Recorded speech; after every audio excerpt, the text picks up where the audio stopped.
Hello students, कैसे हैं आप सभी लोग।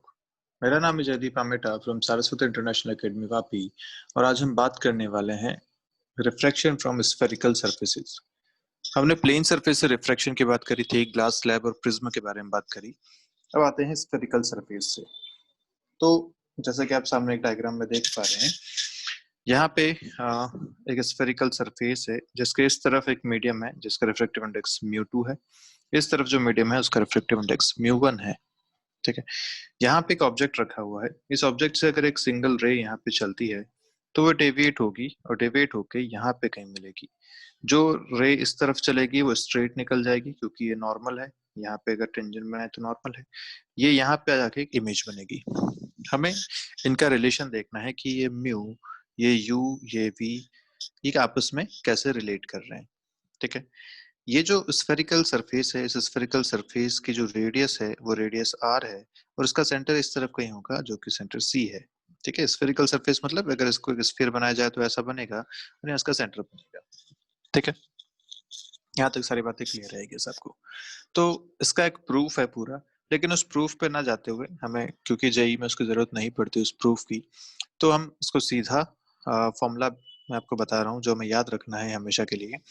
जो फॉर्मूला है इसके लिए वो कहता है mu2 by v minus mu1 by u is equal to mu2 minus mu1 by r. This is the formula जो यहाँ पे स्फेरिकल सरफेस के लिए यूज होगा। ठीक है। हमेशा ध्यान रखिए यहाँ पे सारी वैल्यूज आपको साइन के साथ रखनी है, पुट विद साइन। और साइन कन्वेंशन क्या है यहाँ के लिए? साइन कन्वेंशन बिल्कुल वही है जो आपने स्फेरिकल मिरर के केस में पढ़ा था।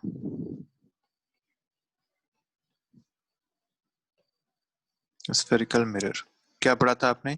जिस तरफ से रे आ रही हैं वो डायरेक्शन पॉजिटिव डायरेक्शन कहलाती है। जैसे यहाँ पे अगर देखें तो रे चल रही है इस डायरेक्शन में, मतलब ये जो डायरेक्शन है ये पॉजिटिव डायरेक्शन हो जाएगी। जो आपको वैल्यूज कैलकुलेट करनी है वो आपको यहीं इस पोल से कैलकुलेट करनी है, जैसा कि यहाँ आपको बता रखा है। इसी तरीके से इस कर्व सरफेस के सेंटर से अलोंग दिस एक्सिस ही आप कैलकुलेट करेंगे। ठीक है। Along the normal to the surface, इस कर्व सरफेस के नॉर्मल में आप कैलकुलेशन करेंगे। क्लियर है सारी बातें? तो क्वेश्चन से हम इसको और समझते हैं, देखते हैं कि हमें क्या करना चाहिए। यहाँ पे ये जो म्यू 2 और म्यू 1 है इस बारे में आप बात देख लेंगे कि म्यू 2 जो है वो क्या है। वो रिफ्रैक्टिव इंडेक्स है ऑफ मीडियम का जहां पे रे जा रही है। तो म्यू 2 के बारे में लिखेंगे is the refractive index of the medium where the rays are going. और mu1 जो है वो क्या है?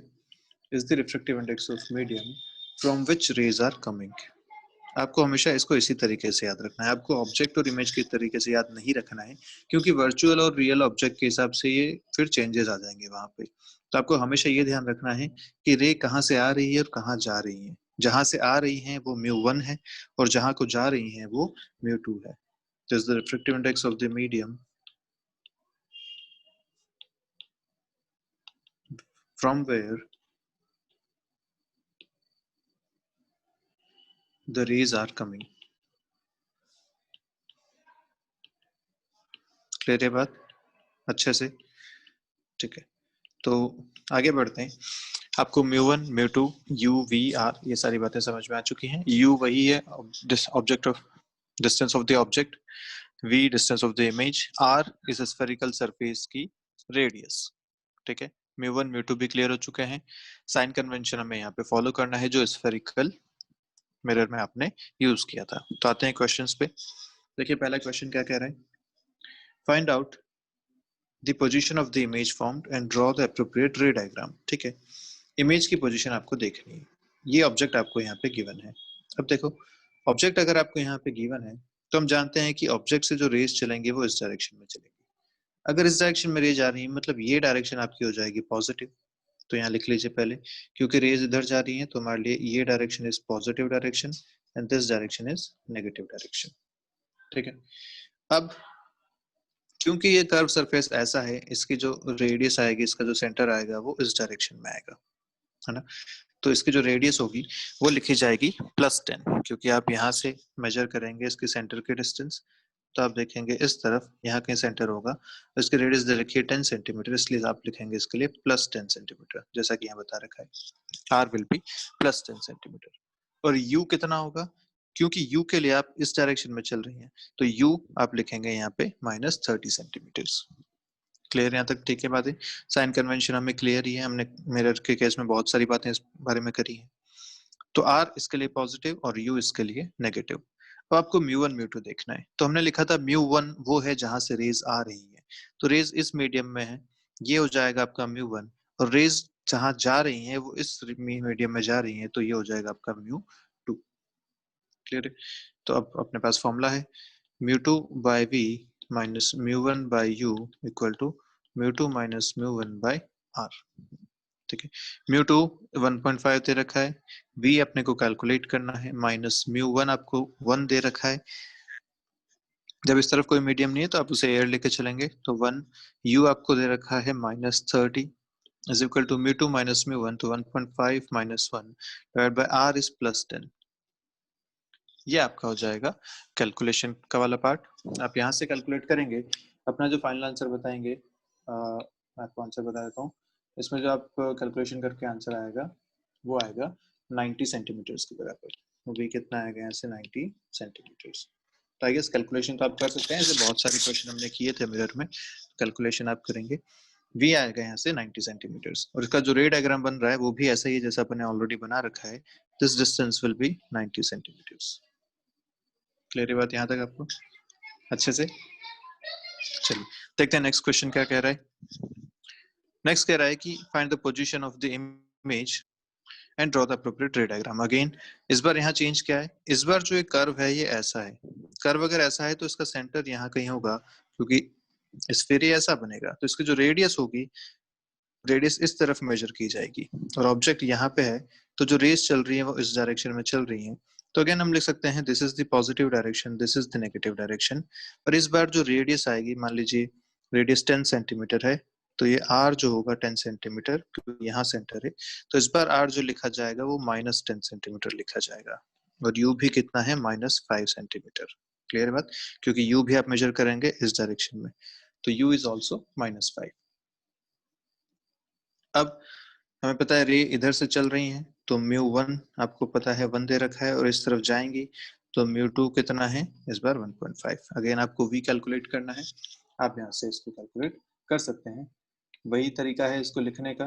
फाइनल आंसर अगर देखा जाए तो क्या बनेगा, फाइनल आंसर हम कह सकते हैं भैया कि लिखेंगे μ2 by v मतलब 1.5 by v minus μ1 by u, तो 1 by -5 equal to μ2 minus μ1 by r।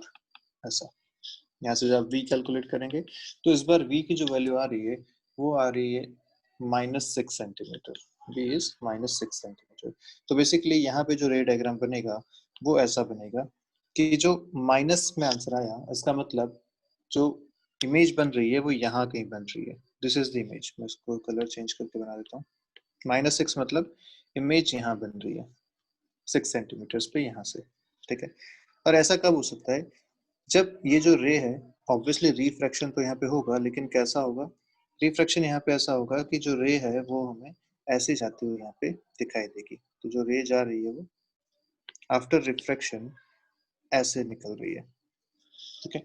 तो हम कह सकते हैं कि यहाँ पे ये -6 पे इसकी इमेज बन पाएगी।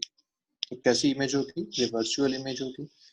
पिछले वाले में एक्चुअली रेज मिल रही थी तो वो रियल इमेज थी, यहाँ पे इमेज कैसी है, वर्चुअल इमेज है, ठीक है। ये इसका बनेगा रे डायग्राम। क्लियर यहाँ तक सारी बातें? आगे बढ़ते हैं। देखिए नेक्स्ट क्वेश्चन क्या कह रहे हैं, यहाँ पे आपको एक स्फीयर दे रखा है और इससे दो पैरेलल रेज यहाँ पे आ रही हैं, इस पे इंसिडेंट हो रही है। पूछा है position where the parallel rays will meet after coming out of the sphere. तो अगर स्फीयर को दो रिफ्रैक्टिंग सरफेस को माना जाए, तो बेसिकली यहाँ पे एक बार रिफ्रैक्शन इसकी वजह से होगा, फिर रिफ्रैक्शन इसकी वजह से होगा, और फाइनल इमेज बनेगी। तो हमें वो फाइनल वी कैलकुलेट करना है। तो बात वैसी है, एक बार आप यहाँ से रिफ्रैक्शन करेंगे, फिर जो इमेज बनेगी उसे ऑब्जेक्ट कंसिडर करते हुए यहाँ से वापस रिफ्रैक्शन करेंगे। हमने ऐसा पहले भी किए हैं क्वेश्चंस में, तो चलिए देखते हैं। तो फर्स्ट रिफ्रैक्शन यहाँ होगा, सेकंड रिफ्रैक्शन यहाँ होगा। तो फर्स्ट रिफ्रैक्शन की अगर बात करें तो u कितना है, u इज माइनस इन्फिनिटी। क्यों ऐसा? क्योंकि इस तरफ होगा पॉजिटिव डायरेक्शन, इस तरफ होगा नेगेटिव डायरेक्शन, रेज आ रही है पैरेलल, इन्फिनिटी से आ रही है, तो u है माइनस इन्फिनिटी। क्लियर? r अगर देखा जाए इसके लिए तो r होगा प्लस 10 सेंटीमीटर, क्योंकि इस शेप के लिए जो r बनेगा वो इस डायरेक्शन में है, ये डायरेक्शन पॉजिटिव है, तो r प्लस 10 हो गया। म्यू वन अगर देखा जाए तो क्योंकि रेज इस मीडियम से आ रही हैं, ये दिस इज म्यू वन, और जा रही है इस मीडियम में, तो दिस इज म्यू टू। तो फर्स्ट रिफ्लेक्शन के लिए म्यू वन हो गया 1 और म्यू टू हो जाएगा 1.5। ये सारी बातें आपके पास हैं, आप यहाँ पे फॉर्मूला लगा सकते हैं अपना, mu two by V minus mu one by U is equal to mu two minus mu one by R. ये आपका फॉर्मूला बनेगा। बीच वाली टर्म होगी 0, यहाँ से आप इसको जब सॉल्व करेंगे तो आपको v मिलेगा 30 सेंटीमीटर। कितना मिला v? 30 सेंटीमीटर। v एक बार आपको 30 सेंटीमीटर मिल गया, वो भी पॉजिटिव। इसका मतलब ये जो रेज कन्वर्ज होना चाहती थी वो कहाँ होना चाहती थी? देखिए रेडियस इसकी 10 है, तो ये 10, रेडियस इसकी 10 है तो ये भी 10 हो गया, ये भी 10 हो गया, ये यहाँ से तक 20 हो गया। v आया 30 मतलब आगे और 10। तो एक्चुअली रेज जो कन्वर्ज होना चाहती हैं वो यहाँ कहीं पे कन्वर्ज होना चाहती है, मतलब रेज इसके अंदर से आएंगी और ऐसे आती कि वो इस तरफ मिलने की कोशिश करती, ऐसे। ठीक है, लेकिन बीच में एक सरफेस और आ गया, फिर से यहाँ पे एक सरफेस आ गया, यहाँ फिर से रिफ्रैक्शन हो जाएगा। अब यहाँ अगर फिर से रिफ्रैक्शन हो रहा है तो हमें ये रिफ्रैक्शन भी कंसिडर करना पड़ेगा, लेकिन इस बार ऑब्जेक्ट अपना होगा ये बात क्लियर है? जो फर्स्ट रिफ्रैक्शन से आपकी इमेज बनती है वो सेकंड रिफ्रैक्शन के लिए ऑब्जेक्ट का काम करती है। तो अब हम सेकंड के लिए इसको बोलेंगे दिस इज द ऑब्जेक्ट, और ये कहाँ रखा हुआ है?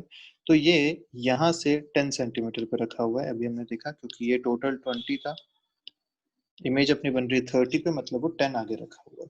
अब अपन जो डिस्टेंसेस कैलकुलेट करेंगे वो यहाँ से कैलकुलेट करेंगे, क्योंकि ये अपना सरफेस है, तो जो भी डिस्टेंसेस कैलकुलेट होंगे वो यहाँ से होंगे। रेज किधर से आ रही हैं? इस डायरेक्शन से आ रही हैं, इसका मतलब ये डायरेक्शन आपकी पॉजिटिव हो जाएगी, ये डायरेक्शन नेगेटिव हो जाएगी। क्लियर है? इसको मैं ब्लू से बता देता हूँ। हम सारे यहाँ से कैलकुलेट करने वाले हैं। रेज इस डायरेक्शन में आ रही हैं, इसका मतलब ये पॉजिटिव फॉर द सेकंड, ये नेगेटिव। ठीक है, यू कहाँ है? इस बार यू इस डायरेक्शन में है, दिस इज यू। कितना हो जाएगा ये? प्लस 10 सेंटीमीटर, और रेडियस इस बार पीछे की तरफ है, ये आपकी हो जाएगी माइनस 10 सेंटीमीटर। तो अगर सेकंड रिफ्लेक्शन की बात करें यहाँ पे, तो u आप लिखेंगे प्लस 10 सेंटीमीटर, r आप लिखेंगे माइनस 10 सेंटीमीटर। क्लियर है यहाँ तक बात अच्छे से? अच्छा, what will be mu one and mu two? Rays कहाँ से आ रही हैं? रेस इस मीडियम से आ रही हैं, कहाँ जा रही हैं? बाहर की तरफ जा रही हैं। जब रेस इस मीडियम से आ रही हैं तो this will be mu one और बाहर वाला हो जाएगा म्यू टू। ये बात समझ में आई आपको? जहां से आती हैं मतलब ये म्यू वन है और ये म्यू टू है, तो इस बार mu one is equal to 1.5 and mu two is equal to 1। देखिए पिछली बार से उल्टा हो गया, यहाँ कुछ और था, यहाँ कुछ और है। तो इस पर ध्यान रखिएगा, ऐसे क्वेश्चन में हमेशा आपको हर रिफ्लेक्शन के लिए चीजें चेक करनी पड़ेंगी। अब अपन फॉर्मूला लगाएं तो लिखेंगे म्यू टू बाई वी, मैं सीधी वैल्यूज रखता हूँ, mu two is 1 by V अपने को कैलकुलेट करना है, minus mu one by U 1.5 by U is plus 10 is equal to mu 2 minus mu 1 1 minus 1.5 divided by r minus 10।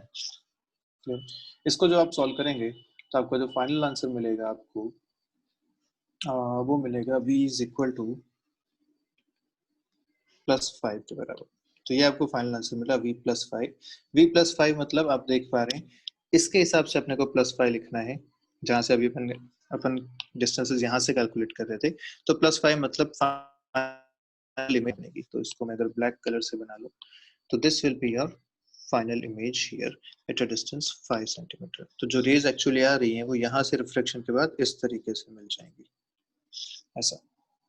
ठीक है, तो ये इसका बनेगा रे डायग्राम। क्लियर है? आप चाहे तो जूम करके देख सकते हैं। जो रेज पहले यहाँ से आ रही थी वो एक बार रिफ्लेक्शन के बाद यहाँ आ गई इस तरीके से, उसके बाद सेकंड रिफ्लेक्शन में थोड़ी सी और रिफ्लेक्ट हो गई और यहाँ आके मिल गई, तो जो रे डायग्राम बना हुआ ऐसा बना, this is the final image at a distance of 5 centimetre. Clear है यहाँ तक सारी बातें? चलिए आगे बढ़ते हैं, बात करते हैं नेक्स्ट। बात करते हैं कि जो स्फेरिकल सरफेसेस हैं, स्फेरिकल रिफ्रैक्शन हो रहा है, इसमें वेलोसिटी कैसे देखी जाए। तो हमने पहले भी बोला था कि वेलोसिटी कैसे देखी जाती है। वेलोसिटी देखने का तरीका, अगर हमें डिस्टेंसेस का रिलेशन पता है तो उस रिलेशन को हम डिफरेंशिएट कर सकते हैं। अब हम जानते हैं यहाँ पे रिलेशन क्या था, n2 by v minus n1 by u equal to n2 minus n1 by r। Mu लिखिए, n2 लिखिए, n लिखिए, कुछ भी आप लिख सकते हैं यहाँ पे, जो आपकी इच्छा हो। ठीक है, ये अपने पास रिलेशन था। अब अगर मैं इसको डिफरेंशिएट करना चाहता हूँ विद रिस्पेक्ट टू टाइम, तो करते हैं डिफरेंशिएट, देखिए क्या मिलेगा। यहाँ से आपको मिल रहा है minus N two by V square D V by D T. Differentiate करना आता है ना, वन बाई वी का होता है minus one by V square D V by D T. ऐसे ही यहाँ से मिल रहा है by U square D U by D T, और यहाँ पे N two minus N one by R, ये सारे कॉन्स्टेंट है, इसका डिफ्रेंशिएशन हो जाएगा 0। अगर हम इसको लिखना चाहें तो यहाँ से लिख सकते हैं D V by D T will be equal to, वो उस तरफ चला गया तो आ जाएगा n1 by u square du by dt multiplied by v square by minus n2। ऐसा बना। ऐसे अपन लिख सकते हैं dv by dt is nothing but velocity of image, है ना। dv by dt is, अच्छा सॉरी, यहाँ पे एक प्लस आ जाएगा, अपने मिस्टेक की।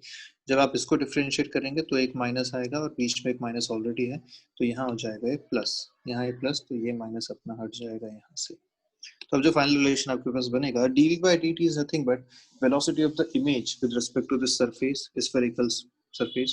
तो लिख सकते हैं velocity of image with respect to surface is equal to n1 by n2 into v square by u square velocity of object with respect to the surface। ये बन जाएगा आपका फाइनल एक्सप्रेशन। आप चाहें तो इसको वेक्टर टर्म में लिख लीजिए, velocity of image minus velocity of surface is equal to n1 by n2 v square by u square। मैं वेलोसिटी को ऐसा लिख लेता हूँ, और ये हो जाएगा velocity of object minus velocity of surface. ये आपका फाइनल एक्सप्रेशन बन जाएगा इस केस में। क्लियर है यहाँ तक सारी बातें अच्छे से? पक्का? तो वेलोसिटी का रिलेशन आप ऐसे बना सकते हैं। आप इसको याद रखिए, मत रखिए, बहुत छोटा सा है। आप इसको सीधा डिफरेंशिएट करेंगे, आपको ये एक्सप्रेशन मिल जाएगा। ठीक है, तो देखिए इस पे क्वेश्चन कैसे बनते हैं।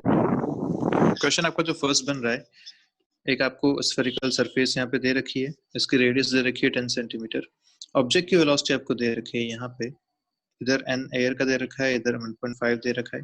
आपको पूछा गया बताइए इमेज की वेलोसिटी यहाँ पे कितनी होगी, ये आपका क्वेश्चन है। अगर इमेज की वेलोसिटी की बात करें तो कैसे लिख सकते हैं, पहले हमें v कैलकुलेट करना पड़ेगा, क्योंकि अभी आपने फॉर्मूला देखा, इस फॉर्मूला में अगर इमेज की वेलोसिटी निकालनी है तो n1 n2 तो पता है, v स्क्वायर मुझे नहीं पता, u स्क्वायर मुझे पता है। ठीक है, तो अपने को v कैलकुलेट करना पड़ेगा सबसे पहले। v हम जानते ही हैं, क्या क्या लिख सकते हैं, this direction will be positive, this direction will be negative, क्योंकि ऑब्जेक्ट यहाँ पे है, रेज इस तरफ चलेंगे।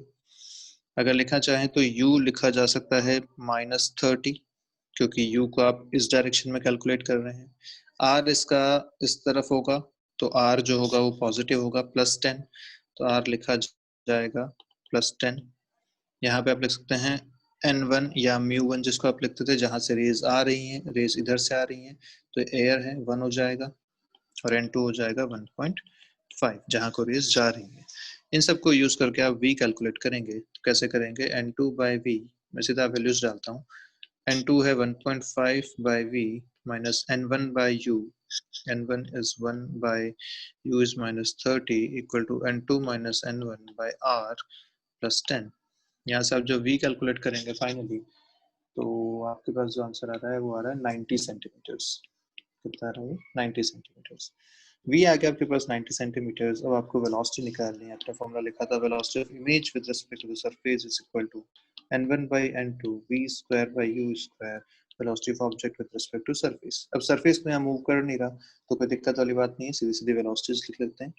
वेलोसिटी ऑफ इमेज जो आपको मिल जाएगी, वो मिल जाएगी n1 by n2, मतलब 1 by 1.5 into V square by U square, 90 का स्क्वायर बाई 30 का स्क्वायर माइनस 30 स्क्वायर करो, बात तो एक ही है, इनटू वेलोसिटी ऑफ ऑब्जेक्ट आपको दे रखी है 2, और उसको उस डायरेक्शन को पॉजिटिव लेके चल रहे हैं तो ये हो जाएगी +2। ठीक है, क्योंकि ये पॉजिटिव डायरेक्शन है, वेलोसिटी भी इसी डायरेक्शन में है, तो हो जाएगी +2। इसको जब आप सॉल्व करेंगे फाइनली तो वेलोसिटी ऑफ इमेज जो आपको मिलेगी वो मिलेगी +12 मीटर पर सेकेंड, मिलेगा 12 मीटर पर सेकेंड के बराबर। ठीक है बात यहाँ तक अच्छे से? चलिए बढ़ते हैं नेक्स्ट क्वेश्चन की तरफ। ठीक है, बात करते हैं ट्रांसवर्स मैग्निफिकेशन की। मैग्निफिकेशन आप जानते ही हैं, एक ऑब्जेक्ट अगर रखा हुआ है जिसकी हाइट HO हो, एक इमेज जिसकी हाइट HI है, तो उसके लिए मैग्निफिकेशन कैसे लिखा जाए। तो मैं इसका डायग्राम बना देता हूँ। ये इसका डायग्राम है। अगर यहाँ पे एक ऑब्जेक्ट रखा हुआ है HO, यहाँ पे एक इमेज है HI जिस बन रही है, अगर मुझे इन दोनों का रिलेशन चाहिए, HI/HO will give you transverse magnification, height of image by height of object. वही है जो हमने मिरर में भी पढ़ा था। अभी कैसे कैलकुलेट करें, इसके लिए हम यहाँ पे कुछ अप्रोक्सीमेशन लेते हैं। अप्रोक्सीमेशन ये है कि हमारे I एंड R जो है वो बहुत छोटे हैं। बहुत छोटे होने से क्या होगा कि हम 10I को अप्रोक्सीमेटली I लिख पाएंगे, ऐसे ही 10R को अप्रोक्सीमेटली R लिख पाएंगे। अब आप अगर यहाँ पे 10I और 10R लिखो तो 10I क्या लिखोगे, 10I विल बी HO/U, और ऐसे ही 10R क्या होगा, 10R आपका मिलेगा HI/V के बराबर। क्लियर? तो यहाँ से अपने को दोनों रिलेशन मिल गए। This is I is equal to HO/U, और यहाँ से मैं लिख सकता हूँ R is equal to HI/V। ये मैं रिलेशन यहाँ से लिख सकता हूँ। ठीक है, अब अगर मैं स्नेल्स लॉ लगाऊं तो स्नेल्स लॉ क्या बोलेगा, बोलेगा N1 sin I is equal to N2 sin R। ठीक है, और क्योंकि एंगल बहुत छोटे हैं तो sin I can be written as I और sin R can be written as R, ऐसा लिखा जा सकता है। ऐसे यहाँ से इसको अगर I और R की वैल्यू में पुट करूँ जो हमने यहाँ पे देखी थी, तो क्या लिखूंगा, N1 इंटू I की जगह डालता हूँ HO/U, यहाँ से डालता हूँ N2 R की जगह HI/V। इसको अगर सॉल्व करें तो मुझे चाहिए HI/HO, यहाँ से हम निकाल सकते हैं HI/HO which is nothing but magnification. तो जो फाइनल आंसर आपके पास मिलेगा वो मिलेगा HI/HO is equal to N1/N2 into V/U।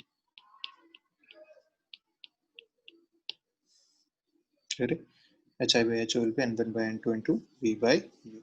This is the magnification for a spherical surface. तो ध्यान रहेगा ये, this is transverse magnification. Obviously हम यहाँ पे इस प्रिंसिपल एक्सिस के परपेंडिकुलर लेंथ को हम यहाँ पे देख रहे हैं। ठीक है, तो ये हो जाएगा आपका transverse magnification in case of a spherical surface refraction. आगे बढ़ते हैं, बात करते हैं कुछ क्वेश्चंस की। क्वेश्चन आपके सामने है, देखिए क्या कह रहा है। पूछा है position of the image formed and draw the appropriate रे डायग्राम। क्या कर रखा है यहाँ पे, एक स्फेरिकल सरफेस है जिससे 120 सेंटीमीटर पे यहाँ पे एक मिरर भी लगा दिया, एक प्लेन मिरर लगा दिया। इस केस में ऑब्जेक्ट यहाँ पे रखा हुआ है, पूछा गया है फाइनल इमेज बताइए कहाँ बनेगी। तो फाइनल इमेज की अगर बात करें तो लेट्स से अगर ये ऐसा चलता है, रे यहाँ से ऐसे जाती है, तो यहाँ से ये रिफ्लेक्ट होंगे, रिफ्लेक्ट होके वापस यहाँ आएंगे और फिर से एक बार रिफ्रैक्शन, यहाँ पे रिफ्रैक्शन होगा और फिर ऐसे बनेंगे।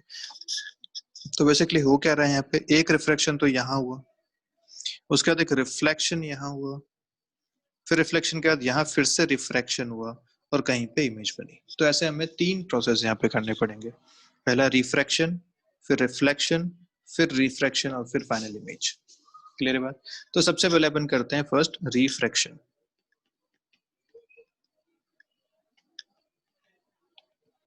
फर्स्ट रिफ्लेक्शन की अगर बात करें तो ये अपना सरफेस है, रे इधर से आ रही है, इस तरफ जाएंगी, so this direction will be positive direction, this direction will be negative direction for the first refraction. ठीक है, तो मैं लिख सकता हूँ यहाँ पे U will be -30, R will be +10। क्योंकि रे इस तरफ से आ रही है तो ये N1 हो जाएगा, ये N2 हो जाएगा, तो N1 will be 1, N2 will be 1.5। इस केस में अपने को V कैलकुलेट करना है, तो मैं लिख सकता हूँ 1.5 by V minus 1 by U is -30 is equal to N2 minus N1 by R is +10। यहाँ से आप जब V कैलकुलेट करेंगे तो आपको आंसर मिलेगा यहाँ से 90। हम 2-3 बार ये कर चुके हैं। आपको आंसर कितना मिलने वाला है यहाँ से 90 के बराबर। तो एक बार v आपको मिल गया पॉजिटिव 90 सेंटीमीटर्स। अब जो रेज बन रही हो कैसी बन रही होंगी, बेसिकली यहाँ से रे चली और 90 पे कट करके ऐसा ही, तो ये जो डिस्टेंस है ये 90 वाली सेंटीमीटर वाली डिस्टेंस है। इसके बाद भी अभी 30 सेंटीमीटर डिस्टेंस यहाँ पे बचती है क्योंकि टोटल 120 आपको दे रखी है, ठीक है। तो ऐसा अभी तक यहाँ पे हुआ। अब क्योंकि ये यहाँ पे आई है तो यहाँ पे अब रिफ्लेक्शन होगा, प्लेन मिरर से रिफ्लेक्शन। तो आगे लिखते हैं हम reflection from plane mirror. Plane mirror के रिफ्लेक्शन में क्या होता है, जितनी डिस्टेंस पे ऑब्जेक्ट होता है तो डिस्टेंस पे इमेज बन जाती है। तो अगर ये प्लेन मिरर ये क्या सोचेगा, जो रे ऐसे आ रही थी यहाँ तक, तो इसे लगेगा कि जो रेज आ रही है वो इस जगह से आ रही है। इस जगह से अगर रेज आ रही है तो इसकी जो इमेज बनेगी वो भी कहाँ बनेगी, इस पोजीशन पे। तो अगर this is image 1, this is image 2, ऐसा अपने पास इमेज बनेगी। कितने डिस्टेंस पे, दिस इज आल्सो 30। तो इमेज बन गई आपकी 30 पे, ठीक है। रिफ्लेक्शन फ्रॉम प्लेन मिरर हो गया, इमेज बन गई आपकी I2। अब जो रेस चलेंगी वो यहाँ से रिफ्लेक्ट होके वापस आएंगे इस पोजीशन पे ऐसे, और इस स्फेरिकल सरफेस को क्या लगेगा कि जो रेज आ रही है वो कहाँ से आ रही है, ये रेज आ रही है इस पोजीशन से। तो बेसिकली बात वही है, एक से बनी हुई इमेज दूसरे के लिए ऑब्जेक्ट का काम करती है। तो जो पहले आपने यहाँ से इमेज बनाई थी वो बनी थी ये फर्स्ट रिफ्लेक्शन वाली, वो इस मिरर के लिए ऑब्जेक्ट का काम किया और इमेज बन गई यहाँ पे। अब इस मिरर से जो इमेज बनी वो फिर से इस सरफेस के लिए ऑब्जेक्ट का काम करेगी। तो इस बार ऑब्जेक्ट कहाँ रखा हुआ है, 120 ये और 30 ये रखा हुआ है 150 सेंटीमीटर्स पे। क्या ये बात क्लियर है? तो अपन बात करते हैं अगर सेकंड रिफ्रैक्शन की। सेकंड रिफ्रैक्शन पे क्या हो रहा है, इस बार आपका रिफ्लेक्टिव सरफेस है ये, ऑब्जेक्ट है यहाँ पे, मतलब रेज आ रही है इस डायरेक्शन से। तो इस बार आप पॉजिटिव अगर डायरेक्शन चूज करेंगे तो this will be the positive direction, this will be the negative direction. क्या ये बात क्लियर है? जिधर से रेज आ रही है, रेज आ रही है इस डायरेक्शन से, मतलब ये डायरेक्शन पॉजिटिव या डायरेक्शन नेगेटिव, ठीक है। तो अब अगर u आप लिखेंगे तो u कितना लिखेंगे इस केस में, -150, क्योंकि यहाँ पे है आपका ऑब्जेक्ट इस पोजिशन पे, ये आपका पोल है, यहाँ से जो डिस्टेंस आ रही है आपकी आ रही है 150, ठीक है। तो u आपका आ गया -150।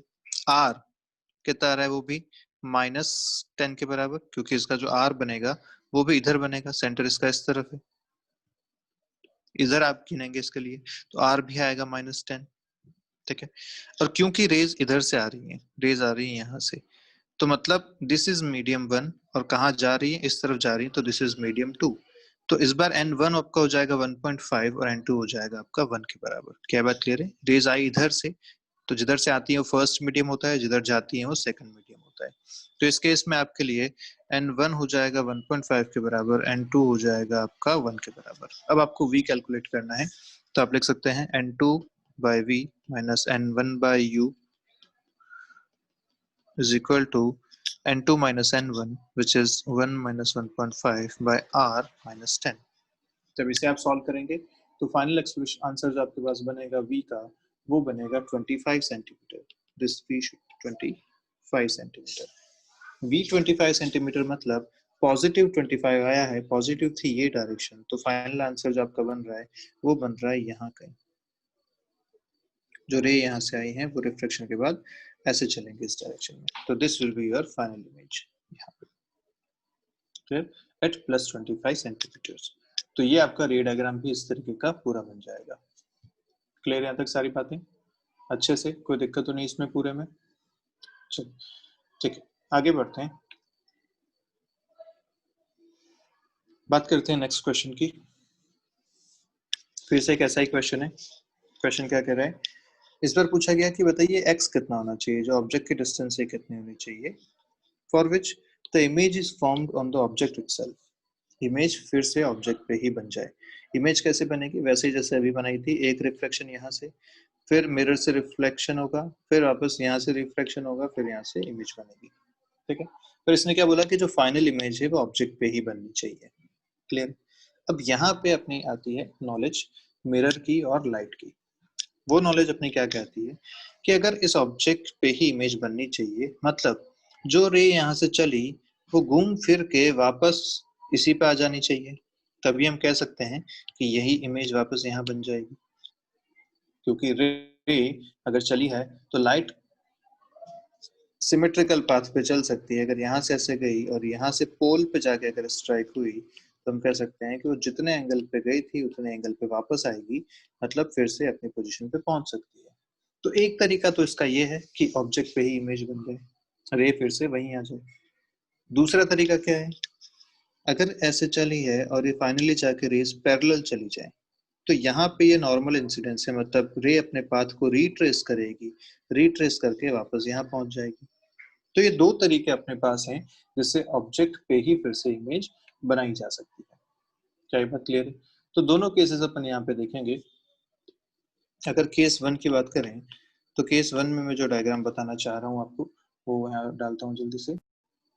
Okay, so this is case 1 जिसके अपन बात कर रहे थे कि जो रे यहाँ से चल रही है वो यहाँ से पैरेलल चली जाए, पैरेलल जाएगी तो अपने पाथ को फिर से रिट्रेस करके वापस यहीं पहुंच जाएगी, मतलब इमेज फिर से यहाँ बन जाएगी। अगर ये कैसे, तो इस केस में अपन बात कर सकते हैं कि जो फर्स्ट रिफ्रैक्शन यहाँ पे हो रहा है, फॉर फर्स्ट रिफ्रैक्शन कहाँ होगा, यहाँ पे होगा। इस केस में क्योंकि रे जा रही है इस डायरेक्शन में, मतलब this direction should be positive, और क्योंकि ये बाहर से जा रही है तो ये आपका मीडियम 1 हो गया, ये मीडियम 2 हो गया। तो हम लिख सकते हैं यहाँ पे this direction is positive, this direction is negative for the first refraction. तो लिखेंगे u यहाँ पे है -x के बराबर, r है यहाँ पे +10 के बराबर, n1 है 1 और n2 है यहाँ पे 1.5 के बराबर। क्या ये सारी बातें क्लियर हैं? अगर इससे अपन v निकालना चाहें तो हमें पता है कि ये v कितना होना चाहिए। हम जानते हैं कि this v should be infinite. अब चलिए एक बार v का अपन रिलेशन देख लेते हैं। v कितना मिल रहा है, इसको मैं लिखूं तो n2 by v minus n1 by u is equal to n2 minus n1 by r।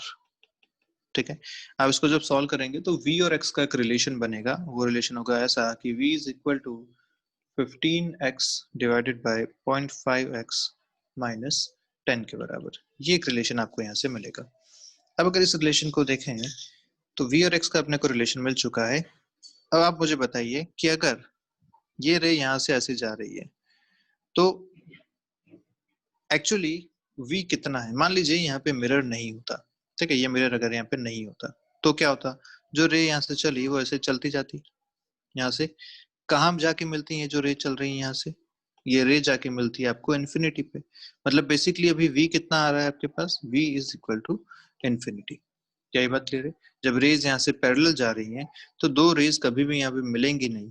जब रेज मिलेंगी नहीं तो इमेज नहीं बनेगी। इमेज कहाँ जाके बनेगी, इन्फिनिटी पे जाके बनेगी। तो बेसिकली यहाँ पे v है इन्फिनिटी इस केस में। तो for v equal to infinity हम कह सकते हैं यहाँ से x कितना बन जाएगा, अगर ये इन्फिनिटी है तो डिनोमिनेटर 0 होना चाहिए, 0.5x माइनस 10 इक्वल टू 0। यहाँ से आपको x मिल रहा है कितना, 20 सेंटीमीटर के बराबर। ठीक है, सो x मिला 20 सेंटीमीटर, मतलब ये जो वैल्यू है आपके पास, ये ऑब्जेक्ट जो रखा हुआ है वो 20 सेंटीमीटर पे रखा हुआ होना चाहिए। तो इसका एक आंसर तो ये हो सकता है। अगर दूसरे आंसर की बात करें, दूसरी पॉसिबिलिटी इसकी क्या थी कि वो जाके पोल पे स्ट्राइक करे। तो उसके लिए मैं डायग्राम बता दूं। This is the second possibility, जिस केस में जो रे चल रही है यहाँ से वो इस मिरर के बिल्कुल यहाँ पे आके स्ट्राइक करे, ताकि ये जितने एंगल पे गई है उतने एंगल पे वापस आ सके और ये अपने पास वापस ऑब्जेक्ट की जगह इमेज बना सके। एक पॉसिबिलिटी होती है ये।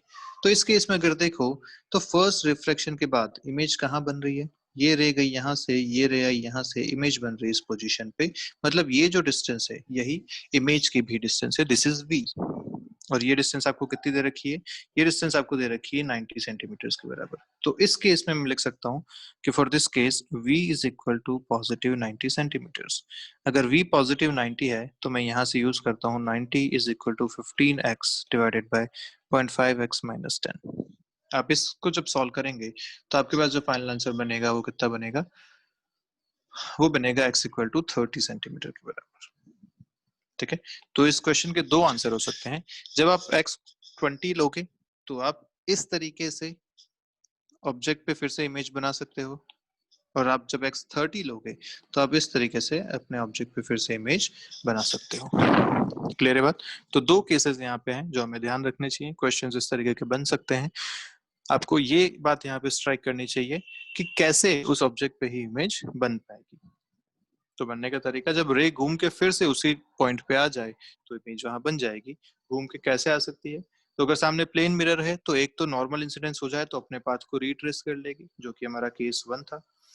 दूसरा ये कि अगर वो पोल पे जाके स्ट्राइक करती है तो हम जानते हैं कि जितना इंसिडेंस एंगल है उतना ही रिफ्लेक्टिव एंगल होगा, रिफ्लेक्शन का एंगल होगा। तो हम वहां से फिर से इस पाथ को ड्रॉ कर सकते हैं। क्लियर है बात दोनों अच्छे से? चलिए आगे बढ़ते हैं, बात करते हैं लेंसेज की।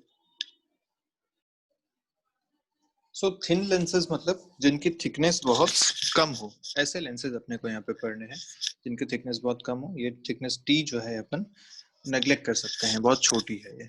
ठीक है, अब लेंस होते क्या है? पहली बात तो लेंस उनको कहते हैं जो दो सरफेसेस से बंधे हुए हों, जिसमें से कम एक,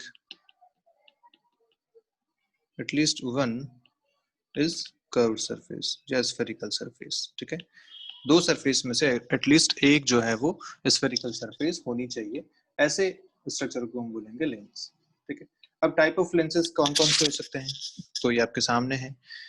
अगर दोनों सरफेसेस कॉन्वेक्स हैं तो ऐसा लेंस को बोला जाएगा कॉन्वेक्सो कॉन्वेक्स। ठीक है, या बाई कॉन्वेक्स। इक्वी कॉन्वेक्स मतलब दोनों कॉन्वेक्स तो हैं और दोनों के रेडियस भी सेम है, तो बोला जाएगा इक्वी कॉन्वेक्स लेंस। एक प्लेन है और दूसरा अगर कॉन्वेक्स है तो बोला जाएगा प्लेनो कॉन्वेक्स लेंस। प्लेन की जो रेडियस होती है वो इन्फिनिटी होती है, हम जानते हैं ये बात। यहाँ पे एक है कॉन्वेक्स, एक है कॉनकेव, तो इसको बोला जाएगा कॉनकेव कॉन्वेक्स लेंस। जिसकी रेडियस ज्यादा होती है ना, उसके लिए नाम लिखा जाता है। जैसे आप अगर सॉरी, आप अगर कॉनकेव बनाना चाहेंगे तो कॉनकेव ऐसा बनेगा, जबकि कॉन्वेक्स ऐसा बनेगा। तो कॉन्वेक्स की रेडियस कम है, R1 is less than R2, तो जिसकी रेडियस कम होती है उसे बाद में लिखा जाता है, जिसकी रेडियस ज्यादा होती है उसे पहले लिखा जाता है।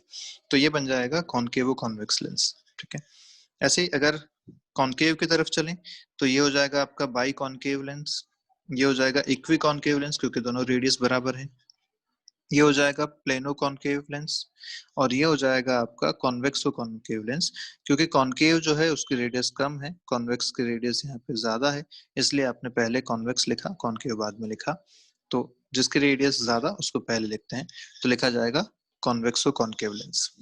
ठीक है, यहाँ तक बातें क्लियर है? तो these are the type of lenses, कोई खास बात इसमें है नहीं। बात करते हैं प्रिंसिपल एक्सिस की। प्रिंसिपल एक्सिस किसे कहते हैं? तो प्रिंसिपल एक्सिस वो लाइन होती है जो इन दोनों सरफेसेस के सेंटर को मिलाती है। The line joining the centres of curvature of the two bounding surfaces. लिख लीजिए, the line joining the centre of curvatures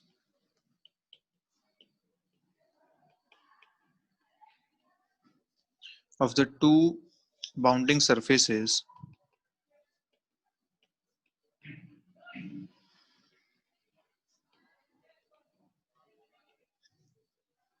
ठीक है, is called the principal axis. तो अब अगर जैसे बाई कॉन्वेक्स के लिए अगर बनाना चाहे प्रिंसिपल एक्सिस, तो बेसिकली ये जो एक सर्कल बन रहा है इसके हिसाब से इसका सेंटर ऑफ कर्वेचर यहाँ आएगा, जबकि दूसरा जो सर्कल बन रहा है इसके हिसाब से उसका सेंटर यहाँ कहीं आएगा। इन दोनों को मिलाने वाली लाइन को आप बोलेंगे प्रिंसिपल एक्सिस, और ये जो आपका बन रहा है ये पूरा है आपका लेंस। ठीक है, क्लियर बात? तो I guess principal axis clear है। अगर ये C1 है C2 है तो इन दोनों को मिलाने वाली लाइन इज प्रिंसिपल एक्सिस। ऐसे ही अगर बाई कॉनकेव लेंस देखा जाए तो उस केस में एक स्फीयर बन रहा है इस तरफ, ये इसके लिए सेंटर यहाँ कहीं होगा।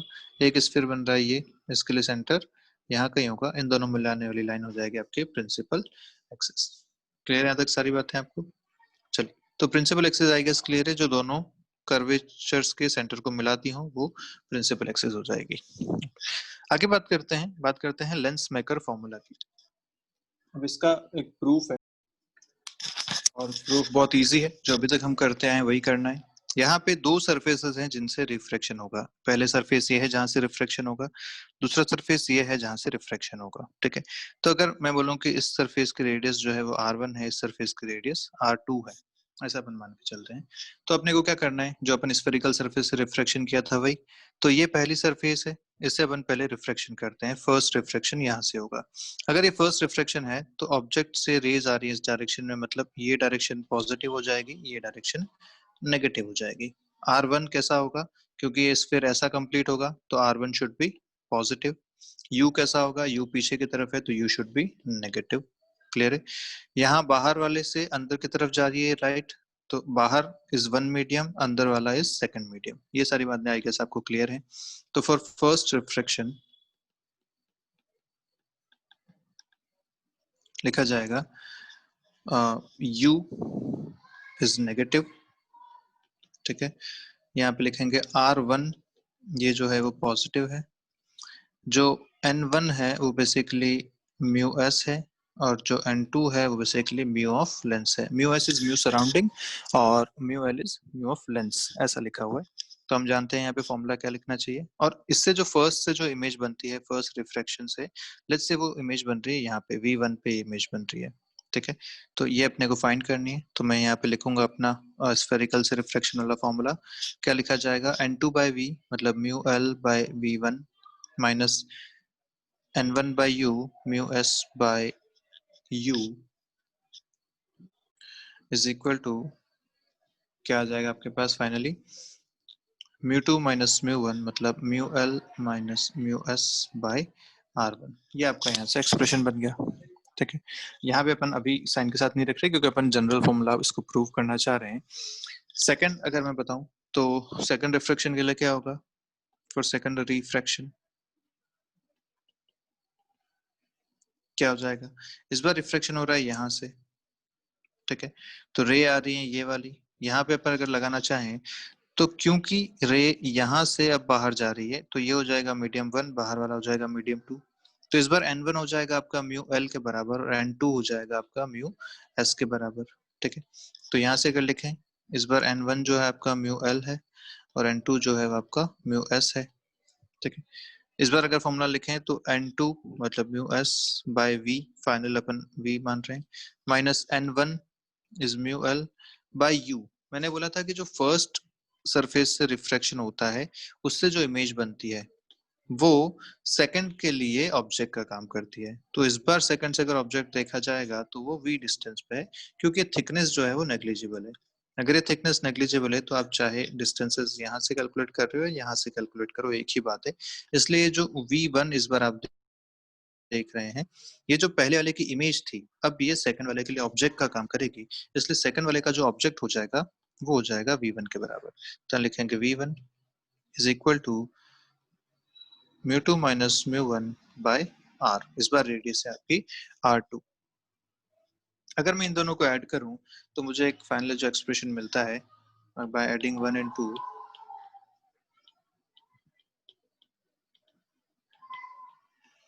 क्या मिलता है expression, 1 by V minus 1 by U is equal to mu L by mu S minus 1 into 1 by R1 minus 1 by R2।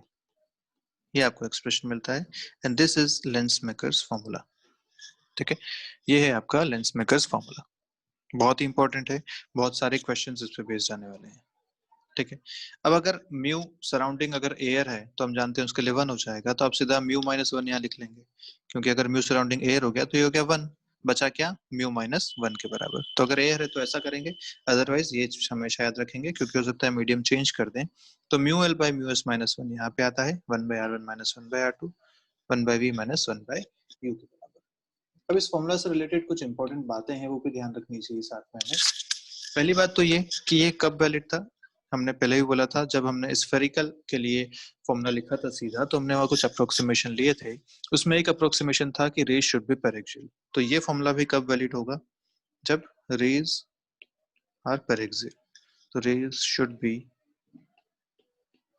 पेरेक्सियल unless and until mention, आप हमेशा पेरेक्सियल ही लेके चलेंगे इसे।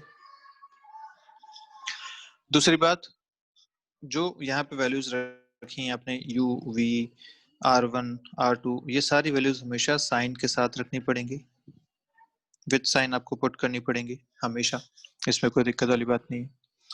तीसरी बात, जो R1 है वो आप किसे कंसिडर करोगे, क्योंकि लेंस पे तो दोनों तरफ कर्व बने हुए हैं, तो आप R1 किसे कंसिडर करोगे? तो R1 is the radius of curvature of that surface on which the ray strikes first. ठीक है, R1 is the radius of the curvature of the surface on which the ray strikes first.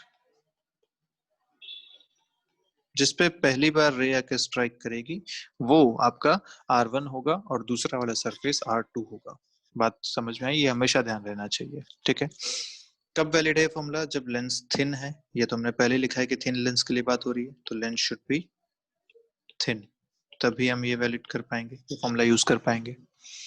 और एक और important बात जो यहाँ पे है कि medium on both the side of the lens should be same. Medium on both the side of the lens should be same, तो आप ये फॉर्मूला यूज कर पाएंगे।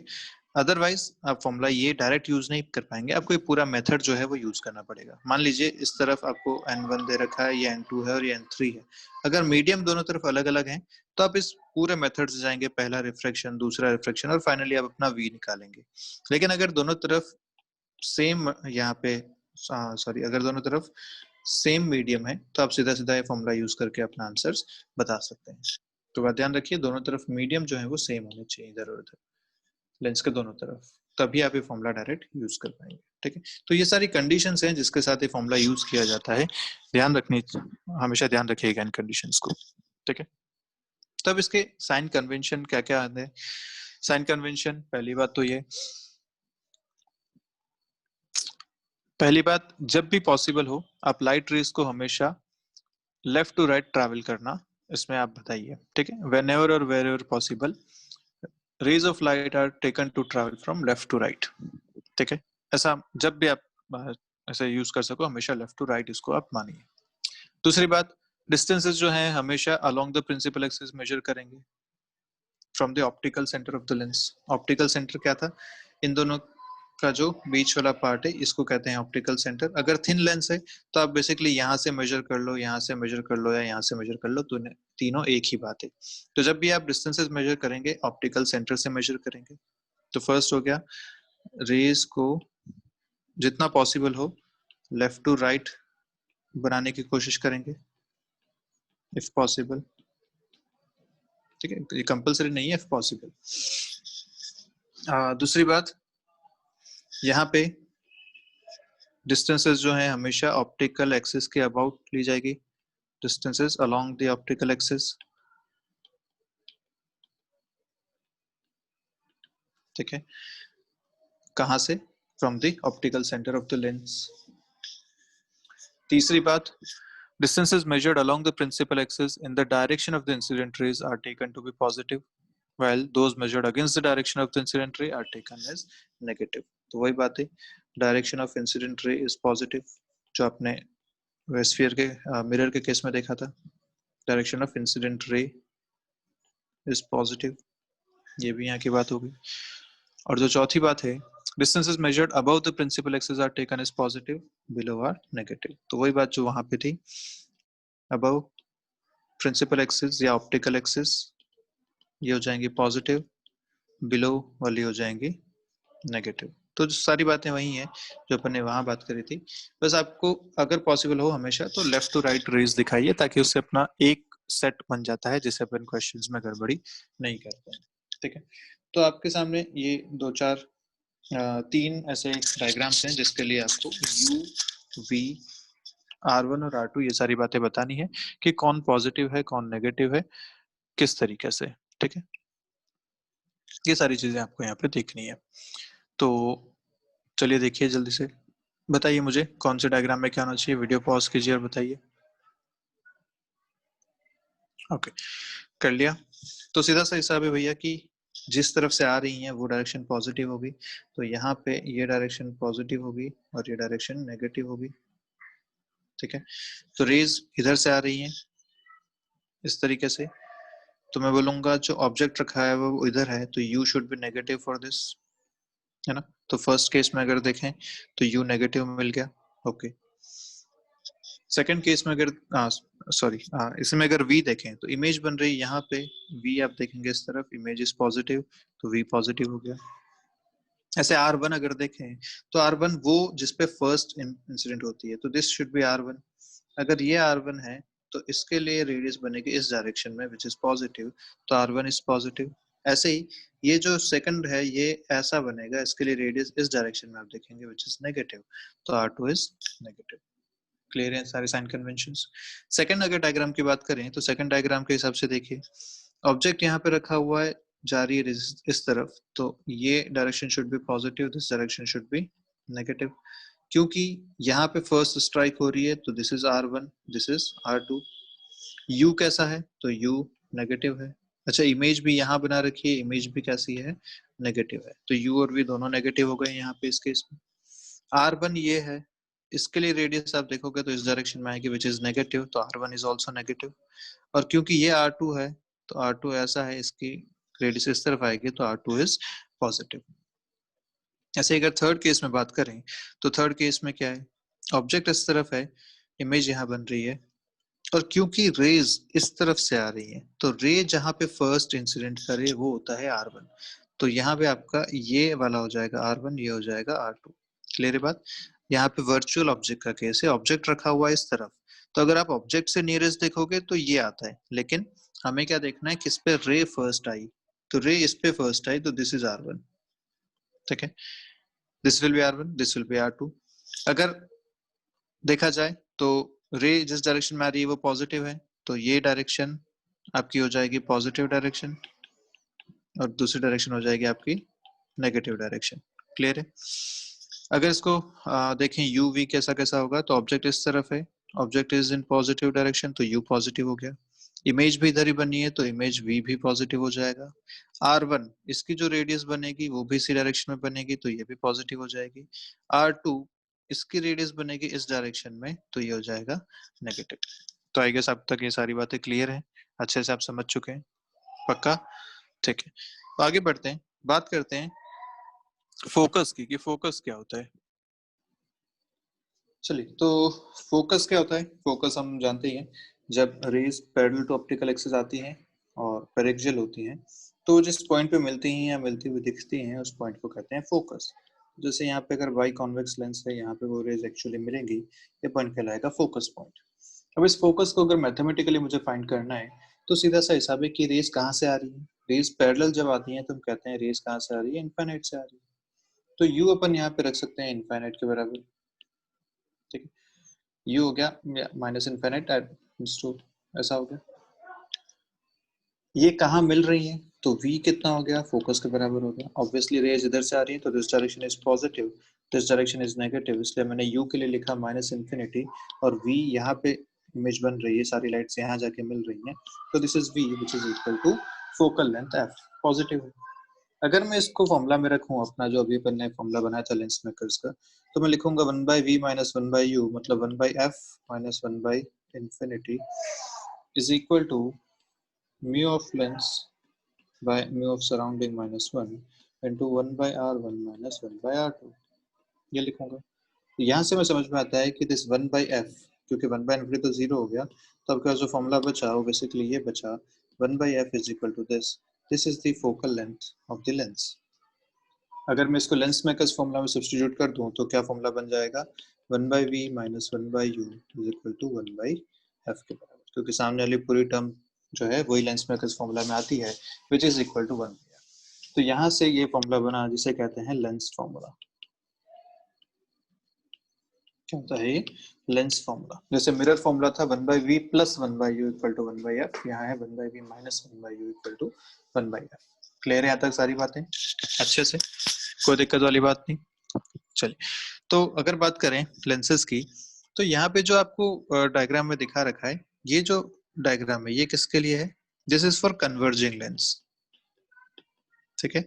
And this lens is about diverging lens, मतलब जो raise यहाँ पे आ रही है, ये रेज ऐसे आ रही है, ये जाती ऐसे, लेकिन देखिए कन्वर्ज हो गई, पास पास आ गई, तो ऐसे लेंस को कहते हैं कन्वर्जिंग लेंस। ये लेंस, ये रेज जो आ रही है, ये आके आगे मिल जाती है अगर लेंस नहीं होता, लेकिन लेंस था तो ये दूर हो गई, अब ये इधर चली गई, इधर चली गई, ऐसे लेंस को कहते हैं डाइवर्जिंग लेंस। तो कन्वर्जिंग लेंस, डाइवर्जिंग लेंस के लिए, दोनों के लिए, हर लेंस के लिए दो दो फोकस होते हैं। दो फोकस कैसे, वो यहाँ दिखा रखा है। एक फोकस पॉइंट ऐसा जहाँ पे रेज ऐसी हैं, यहाँ से इस तरीके से जा रही है, मतलब रेज अगर यहाँ से चलेंगी तो आफ्टर लेंस ये दोनों पैरेलल हो जाएंगी। दूसरा इसका जो फोकस है ऐसा कि जो अगर पैरेलल रेज आ रही है तो ये आफ्टर लेंस यहाँ पे कन्वर्ज हो जाएंगी, तो ऐसे लेंस को कहते हैं कन्वर्जिंग लेंस। हर हर लेंस के दो फोकस हो गए। दूसरा डाइवर्जिंग लेंस, यहाँ जो रेज आई वो डाइवर्ज होकर पैरेलल हो गई ऐसा, या फिर जो पैरेलल रेज आई थी वो यहाँ से डाइवर्ज हो गई और अपीयर टू मीट पीछे की तरफ हुई, तो ऐसे लेंस को क्या बोलेंगे हम, डाइवर्जिंग लेंस, जिसका ये सेकंड फोकस हो जाएगा। तो फर्स्ट फोकस, सेकंड फोकस दोनों यही बातें हैं कि अगर रेज आ रही हैं और आफ्टर रिफ्रैक्शन पैरेलल हो जाती हैं तो वो पॉइंट कहलाता है फर्स्ट फोकस। अगर रेज पैरेलल आ रही हैं और बाद में आके मिलती हैं या मिलती हुई दिखती हैं तो वो कहलाता है सेकंड फोकस। ठीक है, यहाँ तक सारी बातें अच्छे से। चलिए तो बात करते हैं क्वेश्चन की, आते हैं क्वेश्चन क्या कह रहे हैं। क्वेश्चन आपके सामने है, देखिए पढ़िए। Calculate the focal length of a biconvex lens. Biconvex lens से कैसा बना सकते हैं, बाइकॉन्वेक्स, दोनों तरफ कॉन्वेक्स होना चाहिए, मतलब ऐसा एक लेंस बन जाएगा ये बाइकॉन्वेक्स लेंस। ठीक है। इन एयर, तो इधर भी एयर है, इधर भी एयर है, बीच में एन इसका लेंस है जिसका 1.5 आपको दे रखा है। ठीक है। If the radius of its surfaces are 60 centimetre और दूसरे तरफ की 15 centimetre, refractive index of glass is 1.5, n आपको दे दिया यहाँ पे 1.5 के बराबर। ठीक है। तो फोकल लेंथ इसकी आपसे पूछी गई है। हम जानते हैं फोकल लेंथ क्या होता है। Focal length is equal to, इधर ये 1 है मीडियम, इधर भी n इक्वल टू 1 है, इधर भी n इक्वल टू 1 है। फोकल लेंथ अभी आपने देखा था 1 by f is equal to mu of lens by mu of surrounding minus 1, 1 by r1 minus 1 by r2, ये पढ़ा था आपने। अब यहाँ पे अगर मैं मानता हूँ कि रेज इस तरफ से आ रही है, मैंने ऐसा मान लिया कि रे इधर से आ रही है। ठीक है। जब रे इधर से आ रही है तो ये वाली जो सरफेस है ये आपकी फर्स्ट सरफेस हो जाएगी, है ना। तो R1 ये हो जाएगा और ये हो जाएगा R2 अगर रेज इधर से आ रही है तो यहाँ पे आप लिखेंगे R1 कितना हो गया आपके केस में, +60। +60 क्यों, क्योंकि this will be positive and this will be negative, और R1 क्योंकि ये ऐसा बन रहा है तो इसकी रेडियस इधर होगी, R1 हो गया +60 और ऐसे ही R2 हो जाएगा -15। ठीक है। अगर मैं इसको यहाँ यूज करता हूँ तो क्या हो जाएगा, 1 by f is equal to mu of lens 1.5 by 1 minus 1, 1 by R1 is 1 by 60 minus 1 by -15। दोनों ऐड यहाँ पे हो रहे हैं अंदर की तरफ। इसका जो आपका आंसर आता है 1 बाई एफ का, वो आंसर आता है 24 सेंटीमीटर्स। कितना आएगा एफ यहाँ से, 24 सेंटीमीटर्स। पर आप इस बात पे कंफ्यूज हो सकते हैं ना कि R1 अगर मैं दूसरा ले लेता और R2 ये ले लेता, तो मान लीजिए कि मैं इसको ऐसा करता, ये 60 है और ये 15 है, और इस बार मैं ऑब्जेक्ट अगर इधर मान लेता तो क्या होता, रे इस तरफ से आती है, इस बार आपके लिए R1 हो जाता है, ये जिधर रे आती है वो R1 होता। तो आप R1 को लिखते हैं ऐसा, दिस R1 इज 15, तो आप R1 को क्या लिखते, ये आपकी डायरेक्शन पॉजिटिव होती और ये डायरेक्शन नेगेटिव होती। आप R1 लिखते हैं यहाँ पे +15, क्यों, क्योंकि ये ऐसा बन रहा है, इसके इस तरफ आएगा +15, और R2 जो आता वो ऐसा आता, दिस विल बी -60, तो आप R2 के लिए लिखते हैं यहाँ पे -60। आप ध्यान से देखिए, सॉरी R2 के लिए आप कितना लिखते हैं यहाँ पे, हाँ R2 के लिए आप लिखते हैं -60। ठीक है। अब आप अगर फॉर्मूला लिखेंगे तो क्या लिखेंगे, 1 बाई एफ इक्वल टू, वो आगे वाली टर्म तो सेम ही है, mu of L by mu of surrounding -1। अब आता है 1 by R1 minus 1 by R2, 1 by 15 minus 1 by -60। ध्यान से देखिए तो यहाँ भी ये दोनों क्वांटिटीज ऐड हो रही हैं, ये माइनस माइनस प्लस हो रहा है, और यहाँ भी ध्यान से देखो तो माइनस माइनस प्लस हो रहा है, दोनों क्वांटिटीज यहाँ भी ऐड हो रही है। तो इट डजंट मैटर कि आप किस तरफ ऑब्जेक्ट लेते हैं, आपका फोकल लेंथ जो लेंस के लिए है वो हमेशा सेम आने वाला है। यहाँ से भी आंसर आपको 24 सेंटीमीटर ही मिलेगा। तो आप इस बात की चिंता मत कीजिएगा कि आप किस तरफ से ले रहे हैं, आप जो भी माने बस उसके हिसाब से साइन कन्वेंशन सही रखें। जैसे आपने अगर यहाँ ऑब्जेक्ट इधर माना था तो आपने इसके हिसाब से साइन कन्वेंशन प्लस और माइनस लिया, R1 R2 कंसिडर किए। वैसे आप जब ने इधर से लिया तो उसके हिसाब से साइन कन्वेंशन और R1 और R2 कंसिडर किए। तो आप जो माने उसके हिसाब से साइन कन्वेंशन सही रखिएगा तो आपका आंसर बिल्कुल सही मिलेगा। ठीक है, क्लियर है यहाँ तक सारी बातें? चलिए, अब कन्वर्जिंग डाइवर्जिंग मैंने आपको बता ही दिया। कन्वर्जिंग लेंस कैसे बनाए जाते हैं, जो ये लेंसेस थे ये कन्वर्जिंग लेंस थे, और जो इस तरीके से बनाए गए थे ये डाइवर्जिंग लेंस थे। ठीक है, फोकल लेंथ जो है इन लेंसेस के सराउंडिंग मीडियम पे डिपेंड करती है, ये बात हमने देख ली। अगर f पॉजिटिव है मतलब वो कन्वर्जिंग लेंस को इंडिकेट करता है, और f अगर नेगेटिव है तो वो डाइवर्जिंग लेंस को इंडिकेट करता है। ठीक है, तो ये बात ध्यान रखिएगा। जिसके लिए फोकस पॉजिटिव आता है वो कन्वर्जिंग लेंस होता है, जिसके लिए फोकल लेंथ नेगेटिव आती है वो डाइवर्जिंग लेंस होता है। ये बात क्लियर है? इंपॉर्टेंट बात है ये, ध्यान रखिए। जैसे आपने वहां पे मिरर के केस में पढ़ा था कॉनकेव और कॉन्वेक्स में फोकल लेंथ किसकी पॉजिटिव किसकी नेगेटिव, ऐसे यहाँ पे कन्वर्जिंग और डाइवर्जिंग के केस में आप बता सकते हैं कि कन्वर्जिंग लेंस के लिए focal length is always positive, जबकि डाइवर्जिंग लेंस के लिए focal length is always negative. Clear? तो ध्यान रखिएगा ये बात। आइए देखते हैं नेक्स्ट क्वेश्चन क्या कह रहे हैं। फोकल लेंथ आपसे पूछी गई है, मैंने जैसा बताया कहीं भी ऑब्जेक्ट ले लीजिए, दिस इज द ऑब्जेक्ट, इस तरफ से आप मान लीजिए, मैंने बोला था लेफ्ट टू राइट लेके चलो पॉसिबली, तो यहाँ पर करते हैं, this will be positive, this will be negative. ठीक है, तो मतलब ये हो जाएगा R1 और ये हो जाएगा आपका R2। ध्यान से देखो तो R1 जो बन रहा है वो भी ऐसे बन रहा है, और R2 जो बन रहा है वो भी ऐसे ही बन रहा है।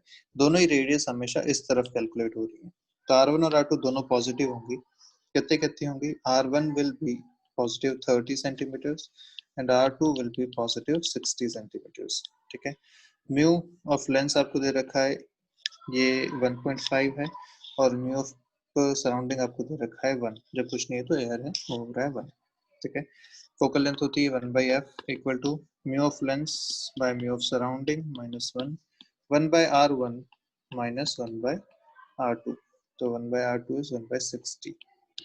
ये आपका यहाँ पे बन जाएगा पूरी इक्वेशन। इसको जब सॉल्व करेंगे तो फाइनली आपके पास जो आंसर आने वाला है वो आएगा 120 सेंटीमीटर्स के बराबर। यहाँ से एफ आएगा 120 सेंटीमीटर्स। क्लियर है? ये आपका फाइनल आंसर आ जाएगा। ठीक बात है, चलिए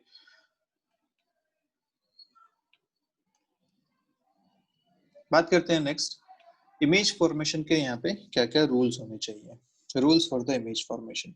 तो जैसे वहां पे आपने बात करी थी एक मिरर के केस में, आपने बोला था रूल्स क्या क्या थे वहां पे। अगर ऐसा मिरर है तो जो पोल पे आती है वो सेम एंगल पे चली जाती है, जो पैरेलल आती है वो फोकस से क्रॉस हो जाती है, जो फोकस से आएगी वो पैरेलल क्रॉस हो जाएगी, जो प्रिंसिपल एक्सिस पे चलेगी वो अपने पाथ को रिट्रेस करेगी। आपने ऐसे वहां पे 3-4 रूल्स बनाए थे मिरर के केस में। तो ऐसे लेंस के केस में क्या क्या रूल्स हैं वो हम यहाँ पे बात करते हैं। तो यहाँ भी बिल्कुल वैसे ही रूल्स है जैसे वहां थे। पहला रूल यहाँ भी यही कह रहा है कि रे passing through the optical centre of the lens, जैसे वहां पोल था ये ऑप्टिकल सेंटर है, वो proceeds undeviated through the lens. तो वहां पे पोल पे जो आती थी वो सेम एंगल पे रिफ्लेक्ट होती थी क्योंकि वहां रिफ्लेक्शन होता था। अब यहाँ पे है रिफ्रैक्शन, यहाँ पे अनडेविएटेड निकल जाती हैं जो पोल से जाती हैं। ठीक है, तो ये बात ध्यान रखनी है। पोल से पास होने वाली लाइन या ऑप्टिकल सेंटर जिसे कहते हैं उससे पास होने वाली लाइन अनडेविएटेड निकल जाएगी। इसी को आपने ऑप्टिकल सेंटर बोला हुआ है बाय डेफिनेशन। ठीक है, pole is the intersection of the ray which goes undivided through the lens and the optical axis। तो ये जो पॉइंट है ये पोल हो जाएगा, तो यहाँ से रे जा रही है और ऑप्टिकल एक्सिस इन दोनों का इंटरसेक्शन पॉइंट। ठीक, नेक्स्ट जो यहाँ बात है, ray passing parallel to the principal axis after refraction through the lens passes or appear to pass through the focus। जो पैरेलल आ रही हैं या तो फोकस से निकलेंगी या फोकस से पास होती हुई अज्यूम होगी, ऐसा दोनों बातें यहाँ पे जैसा पहले भी था। ये क्या कह रहा है, रे थ्रू द फोकस और डायरेक्टेड टुवर्ड्स द फोकस। अगर रे फोकस से आ रही हैं तो वो आफ्टर रिफ्लेक्शन पैरेलल हो जाएंगी, या ऐसी रेज जो फोकस पे आती हैं जैसे यहाँ दिख रहा है फोकस पे आती है वो भी आफ्टर रिफ्लेक्शन पैरेलल हो जाएंगी। तो जो एक्चुअली फोकस से आ रही है या फोकस पे आते हुए दिख रही है वो सारी ही रिफ्लेक्शन के बाद कैसी हो जाएंगी, parallel to the principal axis. ठीक है, तो ये जैसे इसका उल्टा है, यहाँ जो था उसका उल्टा यहाँ लिखा हुआ है। हमें कभी भी इमेज बनाने के लिए कोई भी दो रेज चाहिए होती हैं, तो आप इनमें से कोई भी दो रेज मान सकते हो। एक तो आप हमेशा पोल वाली ले लो क्योंकि वो अनडेविएटेड निकलती हैं, दूसरी आप फोकस वाली कंसिडर कर लो। तो यहाँ लिखा हुआ है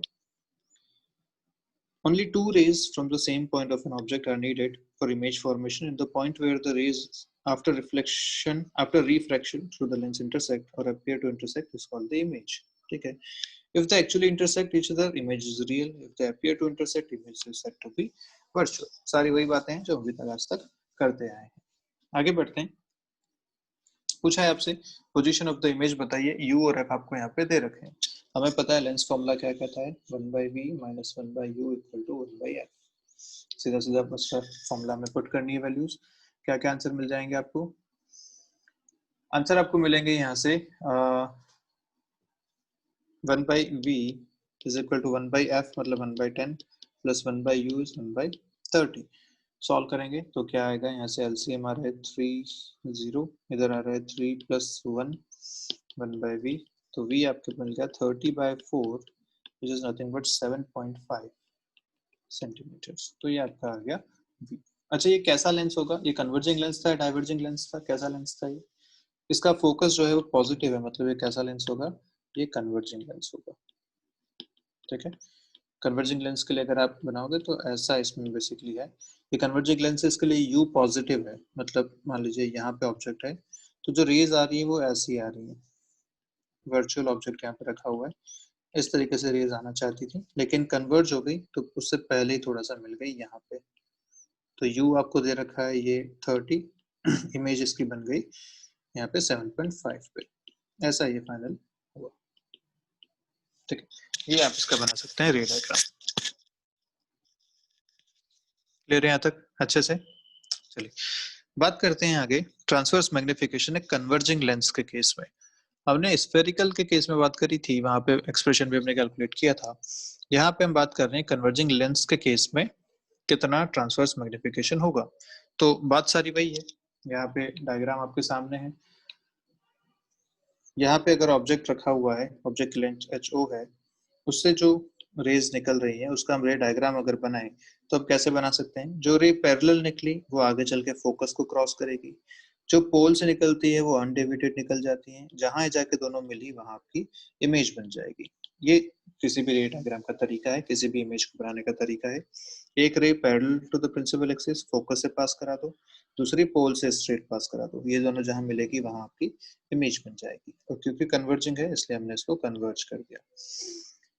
अब यहाँ अपनी इमेज बन गई, अपने को देखना है ट्रांसवर्स मैग्निफिकेशन, मतलब बेसिकली देखना है HI/HO, ये आपका होगा मैग्निफिकेशन।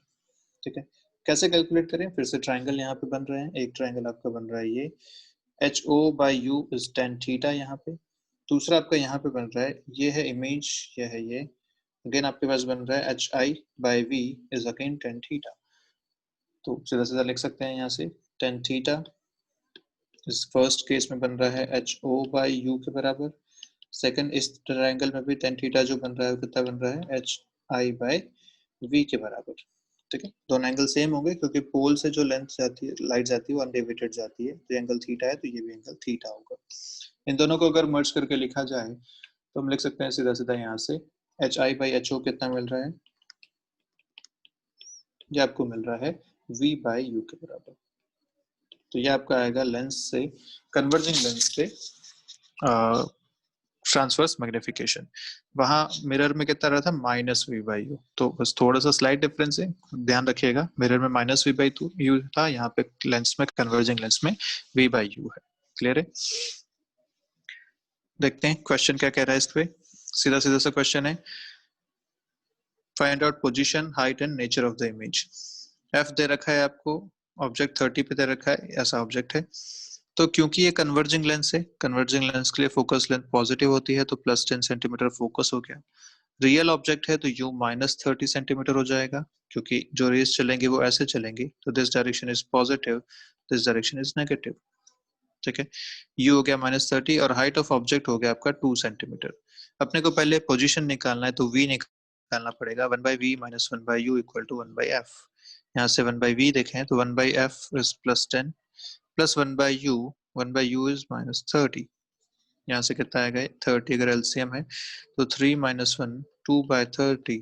यहाँ से आपको v मिला 15 सेंटीमीटर के बराबर। तो v आपका आ गया 15 सेंटीमीटर पॉजिटिव, मतलब जो रेज कन्वर्ज होंगी यहाँ आके कन्वर्ज हो जाएंगे इस तरीके से। और ये जो डिस्टेंस है ये कितनी होगी यहाँ से यहाँ तक 15 सेंटीमीटर के बराबर। ठीक है, अब अपने को हाइट ऑफ इमेज निकालनी है, मैग्निफिकेशन चाहिए। Magnification is v by u, v is 15, u is -30, answer आया -हाफ। -हाफ मतलब इन्वर्टेड इमेज बन रही है, तो हम लिख सकते हैं क्योंकि m नेगेटिव है मतलब इन्वर्टेड इमेज है। m जो मैग्नीट्यूड है वो <1 है मतलब डिमिनिस्ड है। वही सारी बातें जो हमने एक मिरर के केस में की थी। और यहाँ से अगर हाइट ऑफ इमेज निकालनी है तो हो जाएगा m times height of object मतलब -half times 2 which is -1 centimetre. Minus denote कर रहा है कि ये नीचे की तरफ है और 1 सेंटीमीटर दिखा रहा है हाइट ऑफ इमेज है। ठीक है, तो ये इसका पूरा हिसाब किताब बन जाएगा। अपन ऐसे बता सकते हैं कि इमेज कैसी है, रियल इमेज है, क्योंकि ये एक्चुअली रेज वहां जाके मिल रही है, तो इमेज भी कैसी बन रही है, रियल इमेज बन रही है। तो रियल है, इन्वर्टेड है और डिमिनिस्ड है। ठीक है, बात करते हैं आगे, कॉन्वेक्स लेंस से इमेज कैसी बनती है। एक लीनियर ऑब्जेक्ट अगर रखा हुआ है तो उसकी इमेजेस कैसी बनेगी। तो अलग अलग पोजीशंस क्या क्या हो सकती हैं।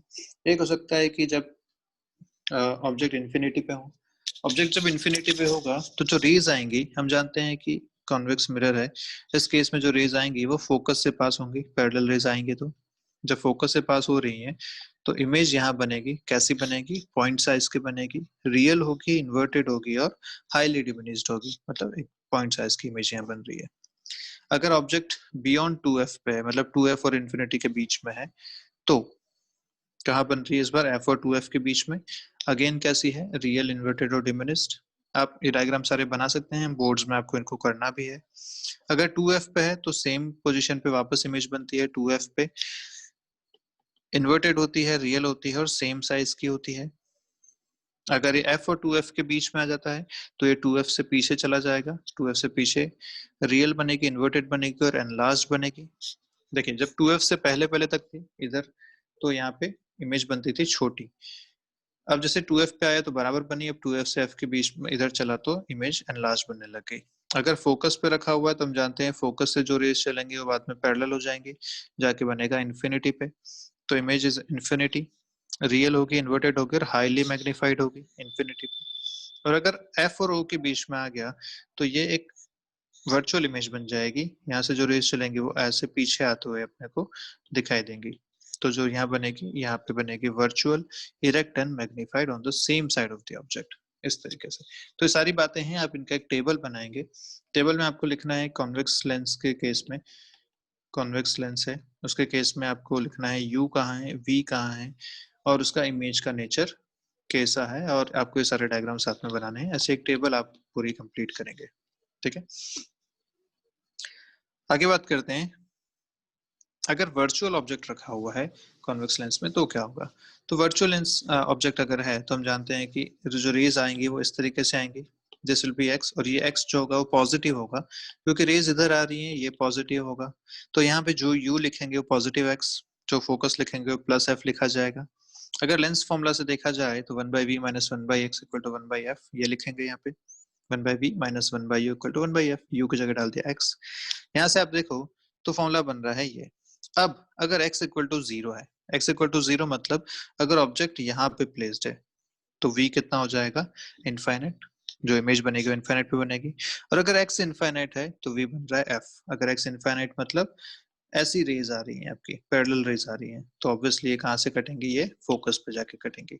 तो ये बातें यहाँ लिखी गई हैं। अगर वर्चुअल ऑब्जेक्ट है तो ये दोनों बातें आप यहाँ पे ध्यान रख सकते हैं। ऐसे ही अगर कन्वर्जिंग लेंस के लिए ग्राफ बनाना है यूवी का, तो ग्राफ बनता है इसका ऐसा, ये जो है आपका ओरिजिन है यहाँ पे, this is the origin, you axis we axis, इसके करस्पॉन्डिंग जो ग्राफ बनेगा वो ऐसा और ऐसा बनेगा, यू और वी का। तो जब u पॉजिटिव है, v भी पॉजिटिव है। u का पॉजिटिव होना मतलब वर्चुअल ऑब्जेक्ट का होना, और v का पॉजिटिव होना मतलब रियल इमेज का होना। ये बात हम कर चुके हैं ऑलरेडी। क्योंकि अगर लेंस ऐसा है और अगर रियल ऑब्जेक्ट है तो इस केस में इधर पॉजिटिव होगा, इस डायरेक्शन में नेगेटिव होगा। और अगर ये एक्चुअली रेस कट रही है तो एक्चुअली जब रेस कटती हैं तो v इस तरफ बनेगा विच इज पॉजिटिव। तो ध्यान रखिए, अगर v पॉजिटिव है मतलब रियल इमेज बनती है, और अगर u नेगेटिव है तो रियल ऑब्जेक्ट बनता है। ठीक है, लेंस केस में हुआ। तो अगर दोनों पॉजिटिव हैं, जैसे यहाँ इस क्वाड्रेंट में दोनों पॉजिटिव हैं, तो ये रियल इमेज बन रही है और वर्चुअल ऑब्जेक्ट बन रहा है। ऐसे अगर इस क्वाड्रेंट में है, अपन इस क्वाड्रेंट में देखें तो v पॉजिटिव है जबकि u नेगेटिव है, तो ये इस टाइप का है, दोनों रियल हो जाएंगे। अगर इस क्वाड्रेंट में आएंगे, थर्ड क्वाड्रेंट में यहाँ पे, तो इस बार v नेगेटिव है और u भी नेगेटिव है। v का नेगेटिव होना मतलब वर्चुअल इमेज का बनना, u का नेगेटिव रियल ऑब्जेक्ट का बनना। तो वर्चुअल इमेज और रियल ऑब्जेक्ट, कोई ऐसा केस नहीं बनता इस कॉन्वेक्स लेंस में। और अगर इस क्वाड्रेंट में आएंगे, सॉरी इस केस में यहाँ पे ये केस बनते हैं, और 2f से पहले पहले वाले। और यहाँ आएंगे तो ऐसा कोई केस नहीं है जब ऑब्जेक्ट वर्चुअल हो, सॉरी हाँ ऑब्जेक्ट वर्चुअल हो और इमेज भी वर्चुअल हो, ऐसा कोई भी केस यहाँ पे नहीं बनता। तो ये सारी बातें ग्राफ से आप इसमें बता सकते हैं आसानी से। बात करते हैं कॉन्केव लेंस से कैसा बनेगी। तो कॉन्केव लेंस में अगर रियल ऑब्जेक्ट है, तो रियल ऑब्जेक्ट अगर x डिस्टेंस पे रखा हुआ है, इसकी फोकल लेंथ नेगेटिव होगी, यहाँ पे u भी -x लिखा जाएगा। इस केस में अगर अपन बात करें, लेंस फॉर्मूला में रखते हैं 1/v - 1/u = 1/f। v निकालना है, -1/u तो ये प्लस हो जाएगा, इक्वल टू 1/f। यहाँ से आपको v मिला ही है। अब अगर x इनफाइनाइट है, मतलब जो रेज आ रही है वो ऐसे पैरेलल आ रही है, तो हम जानते हैं कि इस तरीके से वो निकल जाएंगे और कहाँ आती हुई दिखेंगे, पीछे फोकस पे मिलते हुए दिखेंगे। तो आपको v मिलेगा -इनफाइनाइट के बराबर। और अगर x 0 है, मतलब ऑब्जेक्ट यहीं पे रखा हुआ है, x 0 आप इसमें पुट करेंगे तो v भी आपको मिल रहा है 0 के बराबर। ठीक है, तो ये भी हो जाएगा 0। इमेज कहाँ बनेगी, जहाँ ऑब्जेक्ट है वहीं इमेज भी बन जाएगी। तो ये इसका एक केस था। अगर इस केस में वर्चुअल ऑब्जेक्ट है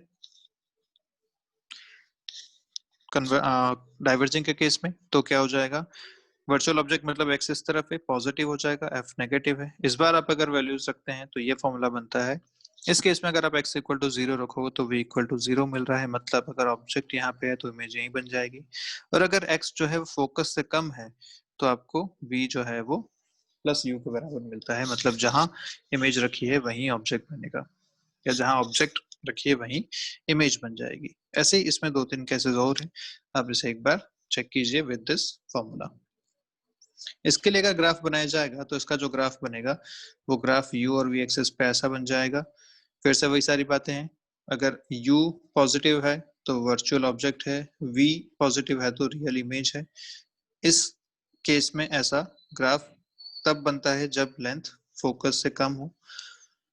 ऐसे ही ये वाला सेक्शन पूरा खाली है, आप देख पा रहे हैं। इस सेक्शन में मतलब u जो है वो नेगेटिव है और v जो है वो पॉजिटिव है। इसका मतलब रियल इमेज, रियल ऑब्जेक्ट की एक रियल इमेज ये नहीं बना पाता। रियल ऑब्जेक्ट रियल इमेज ऐसा यहाँ नहीं हो पाता। तो ये ग्राफ जो है आपको ये चीजें बताने में मदद करते हैं कि कैसे ऑब्जेक्ट की कैसे इमेज बन सकती है और वो किस लिमिट तक बन सकती है। जैसे u जब तक f से कम है तब तक ये रियल इमेज बना पा रहा है इसकी। ऐसे इस इधर भी देखें तो v जो है वो f से कम में ही यहाँ पे चीजें हो पा रही हैं। तो ये ग्राफ्स अगर आपको ध्यान रहते हैं तो बड़ी अच्छी बात है, इससे आपके टेबल वगैरह याद करने की मेहनत जो है वो बच जाएगी। आगे बढ़ते हैं, देखते हैं क्या कह रहा है क्वेश्चन। एक ऑब्जेक्ट है placed in front of a converging lens, ठीक है, फोकल लेंथ 10 सेंटीमीटर दे रखी है, image formed is the double the size of the object, then find the position of the object. Converging lens दे रखा है, फोकल लेंथ दे रखी है, कन्वर्जिंग की फोकल पॉजिटिव होती है, 10 सेंटीमीटर हो गया। Object is placed in front, मतलब u जो है वो रियल है, तो लेट्स से u अपना -x पे रखा हुआ है। Image formed is double the size of the object, तो मैग्निफिकेशन यहाँ दे रखा है 2, ठीक है। और क्योंकि हमें पता है कि यहाँ पे जो मैग्निफिकेशन का फॉर्मूला था वो क्या था, v बाई यू के बराबर, तो v बाई यू यहाँ रखो, m दे रखा है ये, तो आपको v कितना मिल जाएगा 2u के बराबर। इसको यहाँ पे यूज करते हैं, तो ये हो जाएगा v by u equal to 2, तो यहाँ से v मिल गया आपको -2x के बराबर। ठीक है, क्लियर है यहाँ तक सारी बातें। अब अगर आगे बात करें तो अपने को पता है क्या यूज करना है अपने को, lens formula 1 by v minus 1 by u equal to 1 by f. 1 by v 1 by -2x minus 1 by u minus x equal to 1 by f, आपको दे रखा है 10। एक ही अननोन है x आप जब कैलकुलेट करेंगे तो आपको अपना फाइनल आंसर यहाँ से मिल जाएगा। कितना आ जाएगा यहाँ से, final answer will be x equal to 15 centimetre, ये आपका आंसर आ जाएगा। और क्योंकि अपन ऑलरेडी देख चुके हैं कि u जो है -x है, मतलब रियल ऑब्जेक्ट यहाँ पे बन रहा होगा ऐसा 15 सेंटीमीटर पे रियल ऑब्जेक्ट यहाँ पे एक रखा है। ठीक है, इस टाइप की सिचुएशन यहाँ पे एक बन सकती है। क्लियर है पक्के से? चलिए देखते हैं नेक्स्ट क्वेश्चन क्या कह रहा है। Find out the linear length of the image of the object AB।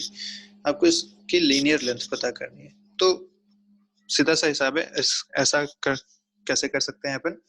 ये जो ऑब्जेक्ट रखा हुआ है 5 सेंटीमीटर लेंथ का, इसके दो टर्मिनल्स जो हैं A और B, इन दोनों को आप दो ऑब्जेक्ट्स कंसिडर कर लो। तो ये हो गया आपका ऑब्जेक्ट 1, या आपका हो गया ऑब्जेक्ट 2, और इन दोनों की इमेजेस बना दो। उन दोनों इमेजेस के बीच का जो डिस्टेंस होगा वही पूरी इमेज की लेंथ हो जाएगी। अब हम ये तो जानते हैं कि जो यहाँ 2f पे रखा हुआ है, A पॉइंट जो है वो 2f पे है, तो इधर से अगर ये फोकस है और यहाँ 2f है, तो इस A की जो इमेज बनेगी वो यहीं बन जाएगी आप इस A डैश। तो A का तो अपने को समझ में आ गया, सीधा सीधा बन गया। जो बचा दूसरा, उसके लिए अपन यहाँ पे निकाल सकते हैं वैल्यूज। कैसे निकाल सकते हैं? वैल्यू निकालने का तरीका सीधा सा है, अपने को फोकस से इतना दूर दे रखा है, या एक्चुअली 2f माइनस 5 अपने को दे रखा है। फोकल लेंथ आपको दे रखी है 20 सेंटीमीटर, तो अपन ये डिस्टेंस यहाँ से निकाल सकते हैं, यहाँ से यहाँ तक फोकस 20 है, ये टोटल यहाँ से यहाँ तक 40 हो जाएगा क्योंकि ये 2f है, और 40 माइनस 5, तो बेसिकली आपको जो यू बी दे रखा है वो दे रखा है -35। यू भी आपके पास हो गया -35 और द इमेज ऑफ बी, ये अपन देखना चाह रहे हैं कहाँ बनेगी। ए की तो अपन को पता ही है 2f पे बन जाएगी वापस।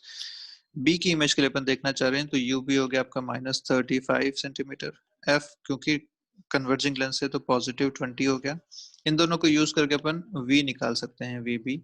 जो आपके पास यहाँ से आंसर आ रहा है वी का, वो आ रहा है 140/3 के बराबर, 140/3 centimetres, which is more than 40 centimetres of course. तो जो बी बनेगा वो यहाँ बनेगा बी डैश। ठीक है, अपने को दोनों के डिस्टेंसेस पता है, ये 140/3 है, ये यहाँ से यहाँ तक 40 है। जो इमेज की लेंथ आ जाएगी, इमेज लेंथ वो कितनी आ जाएगी 140/3 माइनस 40, तो आंसर आएगा 20/3 सेंटीमीटर्स। ये आ जाएगी आपकी इमेज की लेंथ। क्लियर है? तो इस टाइप से इन क्वेश्चंस को कर सकते हैं, इसमें कोई खास बात नहीं है। देखते हैं नेक्स्ट क्वेश्चन क्या कह रहे हैं। Linear length of the image, again आपसे पूछा गया, यहाँ पे ऑब्जेक्ट रखा हुआ है। इस बार जो है 1 mm का ऑब्जेक्ट है और 60 सेंटीमीटर पे रखा हुआ है। तो इस बार आप देख पा रहे हैं कि ये जो डिस्टेंस है बहुत कम है कंपेरेटिव टू दिस u। इस केस में अपने को यूज करना चाहिए डिफरेंशियल फॉर्मूला, क्योंकि यहाँ पे आप अगर इसको 2 पॉइंट्स मान के करोगे तो बहुत छोटा सा डिफरेंस आएगा जिसको आप कैलकुलेट सिग्निफिकेंटली नहीं कर पाओगे। इसलिए अपने को क्या करना चाहिए, अपने को पता है 1/b minus 1/u equal to 1/f होता है ना। इसको अगर मैं डिफरेंशिएट करूं तो क्या मिलेगा, यहाँ से मिलेगा -1/v² dv माइनस, ये हो जाएगा +1/u² du इक्वल टू 0। यहाँ से मिला आपको dv/du is equal to v²/u²। अब ये जो dv है, this is basically length of the image, और ये जो du है, this is length of the object. हमने मिरर के केस में भी ऐसा एक रिलेशन वहां देखा था। तो बस यही आपको यहाँ पे यूज करना है, length of the image dv आपको कैलकुलेट करनी है। du आपको दे रखा है 1 mm के बराबर 10⁻⁻3, या अगर सेंटीमीटर में लिखते हैं तो 10⁻⁻2 लिख लेते हैं इसे। Equal to v square, v अपने को पहले कैलकुलेट करना पड़ेगा, तो ऑब्जेक्ट रखा हुआ है -60 पे, फोकस है 20 पे, इन दोनों को यूज करके अपन वी कैलकुलेट कर सकते हैं। वी यहाँ से जो आपको मिल रहा है वो मिल रहा है 30 के बराबर, वो मिल गया, तो यहाँ पे यूज करते हैं 30 का स्क्वायर डिवाइड बाई यू, आपने देखा अभी कितना था -60 का स्क्वायर, ये आप यहाँ पे यूज करेंगे। ऐसे जो फाइनल आंसर आएगा डीवी वो आएगा 1/4 mm के बराबर, ठीक। This will be your final answer which is length of the image. तो जब ऑब्जेक्ट की लेंथ सिग्निफिकेंट है तो आप उसके दो अलग अलग पॉइंट ऑब्जेक्ट्स मान के दोनों की इमेज बना के उनके बीच का डिफरेंस निकाल लेंगे, जैसा प्रीवियस क्वेश्चन में था। और इस क्वेश्चन में आपने क्या किया, यहाँ पे आपने क्योंकि length of the object significant नहीं थी यू और वी के करस्पॉन्डिंग, तो आपने डिफरेंशिएशन का यहाँ पे यूज किया। आगे बढ़ते हैं, बात करते हैं वेलोसिटी की। इमेज की वेलोसिटी कितनी होगी यहाँ पे, तो वैसा ही है, हमें रिलेशन पता हुआ है। रिलेशन क्या क्या है यहाँ पे, 1/v minus 1/u equal to 1/f। अगर मैं इसको डिफरेंशिएट करूँ तो मुझे वेलोसिटी के रिलेशन मिलेंगे। डिफरेंशिएट कैसे करेंगे, -1/v square dv by dt plus 1/u square du by dt equal to 0। यहाँ से अगर आप देखो तो रिलेशन मिल रहा है, velocity of image with respect to length, which is dv by dt, is equal to v square by u square times velocity of object with respect to length. With respect to length क्यों लिया, क्योंकि u और v आप length से major कर रहे हो, इसलिए वेलोसिटी भी आपको कहाँ से मिलेगी, लेंस के रेस्पेक्ट में मिलेगी। तो बस ये सीधा सा हिसाब है। v by u is nothing but m, तो आप m स्क्वायर भी लिख सकते हो उसको, this is nothing but m square, ऐसा भी इसको किया जा सकता है, ठीक है। क्वेश्चन करते हैं इस पे बेस्ड। क्वेश्चन क्या कह रहा है देखिए, ऑब्जेक्ट की वेलोसिटी दे रखी है 1 सेंटीमीटर पर सेकंड इस डायरेक्शन में, u दे रखा है, लेंस की वेलोसिटी 2 सेंटीमीटर पर सेकंड इस डायरेक्शन में है, फोकस दे रखा है। इस केस में अगर बात करें तो पहले अपने को v कैलकुलेट करना पड़ेगा। v कैसे करेंगे, तो आपको फोकस दे रखा है +10, ठीक है, आपको u दे रखा है -15, इन दोनों को यूज करके आप v कैलकुलेट कर सकते हो। v कितना आएगा, जो v की वैल्यू आ रही है वो आपके पास आ रही है फाइनली 30, तो v आ गया 30 सेंटीमीटर्स, ओके। अब आपको वेलोसिटीज का रिलेशन देखना है, तो आपने लिखा था velocity of image with respect to lens equal to v square by u square times velocity of object with respect to lens. With respect to lens तो माइनस वेलोसिटी ऑफ लेंस करना पड़ेगा, velocity of image minus velocity of lens equal to v square by u square times velocity of object minus velocity of lens. ऐसा है situation आ जाएगी। Velocity of image अपने को निकालनी है, तो velocity of image is equal to velocity of lens, which is 2 centimeter per second plus v square by u square 30 square by -15 का square into velocity of object same direction में है 1 -2। ये चीजें आपके पास आ जाएंगी, यहाँ से उसको सॉल्व करेंगे। देखिए वेलोसिटी सारी पॉजिटिव ली हैं क्योंकि सब सेम डायरेक्शन में, इसी डायरेक्शन में सारी वेलोसिटी है, इसलिए मैंने इसको पॉजिटिव लिया है। फाइनल आंसर जो अपना यहाँ से आ रहा है वेलोसिटी ऑफ इमेज का, वो आ रहा है -2 के बराबर। तो वेलोसिटी ऑफ इमेज इज -2, इसका मतलब जो इमेज यहाँ पे बन रही है वो इस डायरेक्शन में चलेगी विद 2 सेंटीमीटर पर सेकंड। क्लियर है, इस तरीके से आप इस क्वेश्चन को सॉल्व करेंगे, ठीक है। चलिए एक क्वेश्चन और देख लेते हैं। क्वेश्चन क्या करे, वेलोसिटी ऑफ इमेज पूछी गई है। इस बार जो वेलोसिटी है वो ऊपर की तरफ आपको दे रखी है। अब जब वेलोसिटी ऊपर की तरफ है, अलोंग द प्रिंसिपल एक्सिस नहीं है, तो हम ऑब्वियसली v और u तो यूज नहीं कर पाएंगे, क्योंकि इस बार वेलोसिटी ऊपर की तरफ है। तो क्या यूज करना चाहिए, हाइट यूज करनी चाहिए, hi/ho। हम जानते हैं hi/ho is nothing but v/u। अगर मैं इसको डिफरेंशिएट करता हूं तो मैं velocity perpendicular to the principal axis लिख सकता हूं। तो बस वही बात यहाँ पे लिखते हैं, तो मैं सीधा डिफरेंशिएट करूंगा तो क्या मिलेगा, velocity of the image with respect to the lens divided by velocity of object with respect to lens is equal to v/u। जब यहाँ से लिख सकते हैं velocity of image with respect to lens equal to m times velocity of object with respect to lens। ये आपको relation यहाँ से मिल जाएगा, ठीक है। चीजें आपको गिवन है, क्या क्या दे रखा है, v आपको आपने अभी कैलकुलेट किया था, u है यहाँ पे -15, f है दे रखा है +10, तो v आपने अभी निकाला था, कितना आया था 30, तो यहाँ पे यूज कर लेते हैं v को सीधा सीधा 30 के बराबर। वेलोसिटी ऑफ इमेज आपको कैलकुलेट करनी है, लेंस की 0 है, तो velocity of image will be v/u मतलब 30/-15 इंटू वेलोसिटी ऑफ ऑब्जेक्ट आपको दे रखा है 2 सेंटीमीटर पर सेकंड यहाँ से आपको जो आंसर मिलेगा velocity of image is -4 centimetre पर सेकंड। इसका मतलब जो इमेज बन रही है वो नीचे की तरफ चलेगी विद 4 सेंटीमीटर पर सेकंड से। तो डायरेक्शन जिस तरीके से आप देख सकते हैं इस तरीके से नीचे की तरफ चलने वाला है। क्लियर? तो ठीक है, आज का वीडियो यहीं खत्म करते हैं। मिलते हैं नेक्स्ट क्लास में, बात करेंगे कॉम्बिनेशन ऑफ लेंसेज की और कटिंग ऑफ लेंसेज की। चलिए बाय बाय, पढ़ते रहिए, कोई डाउट है तो पूछिएगा।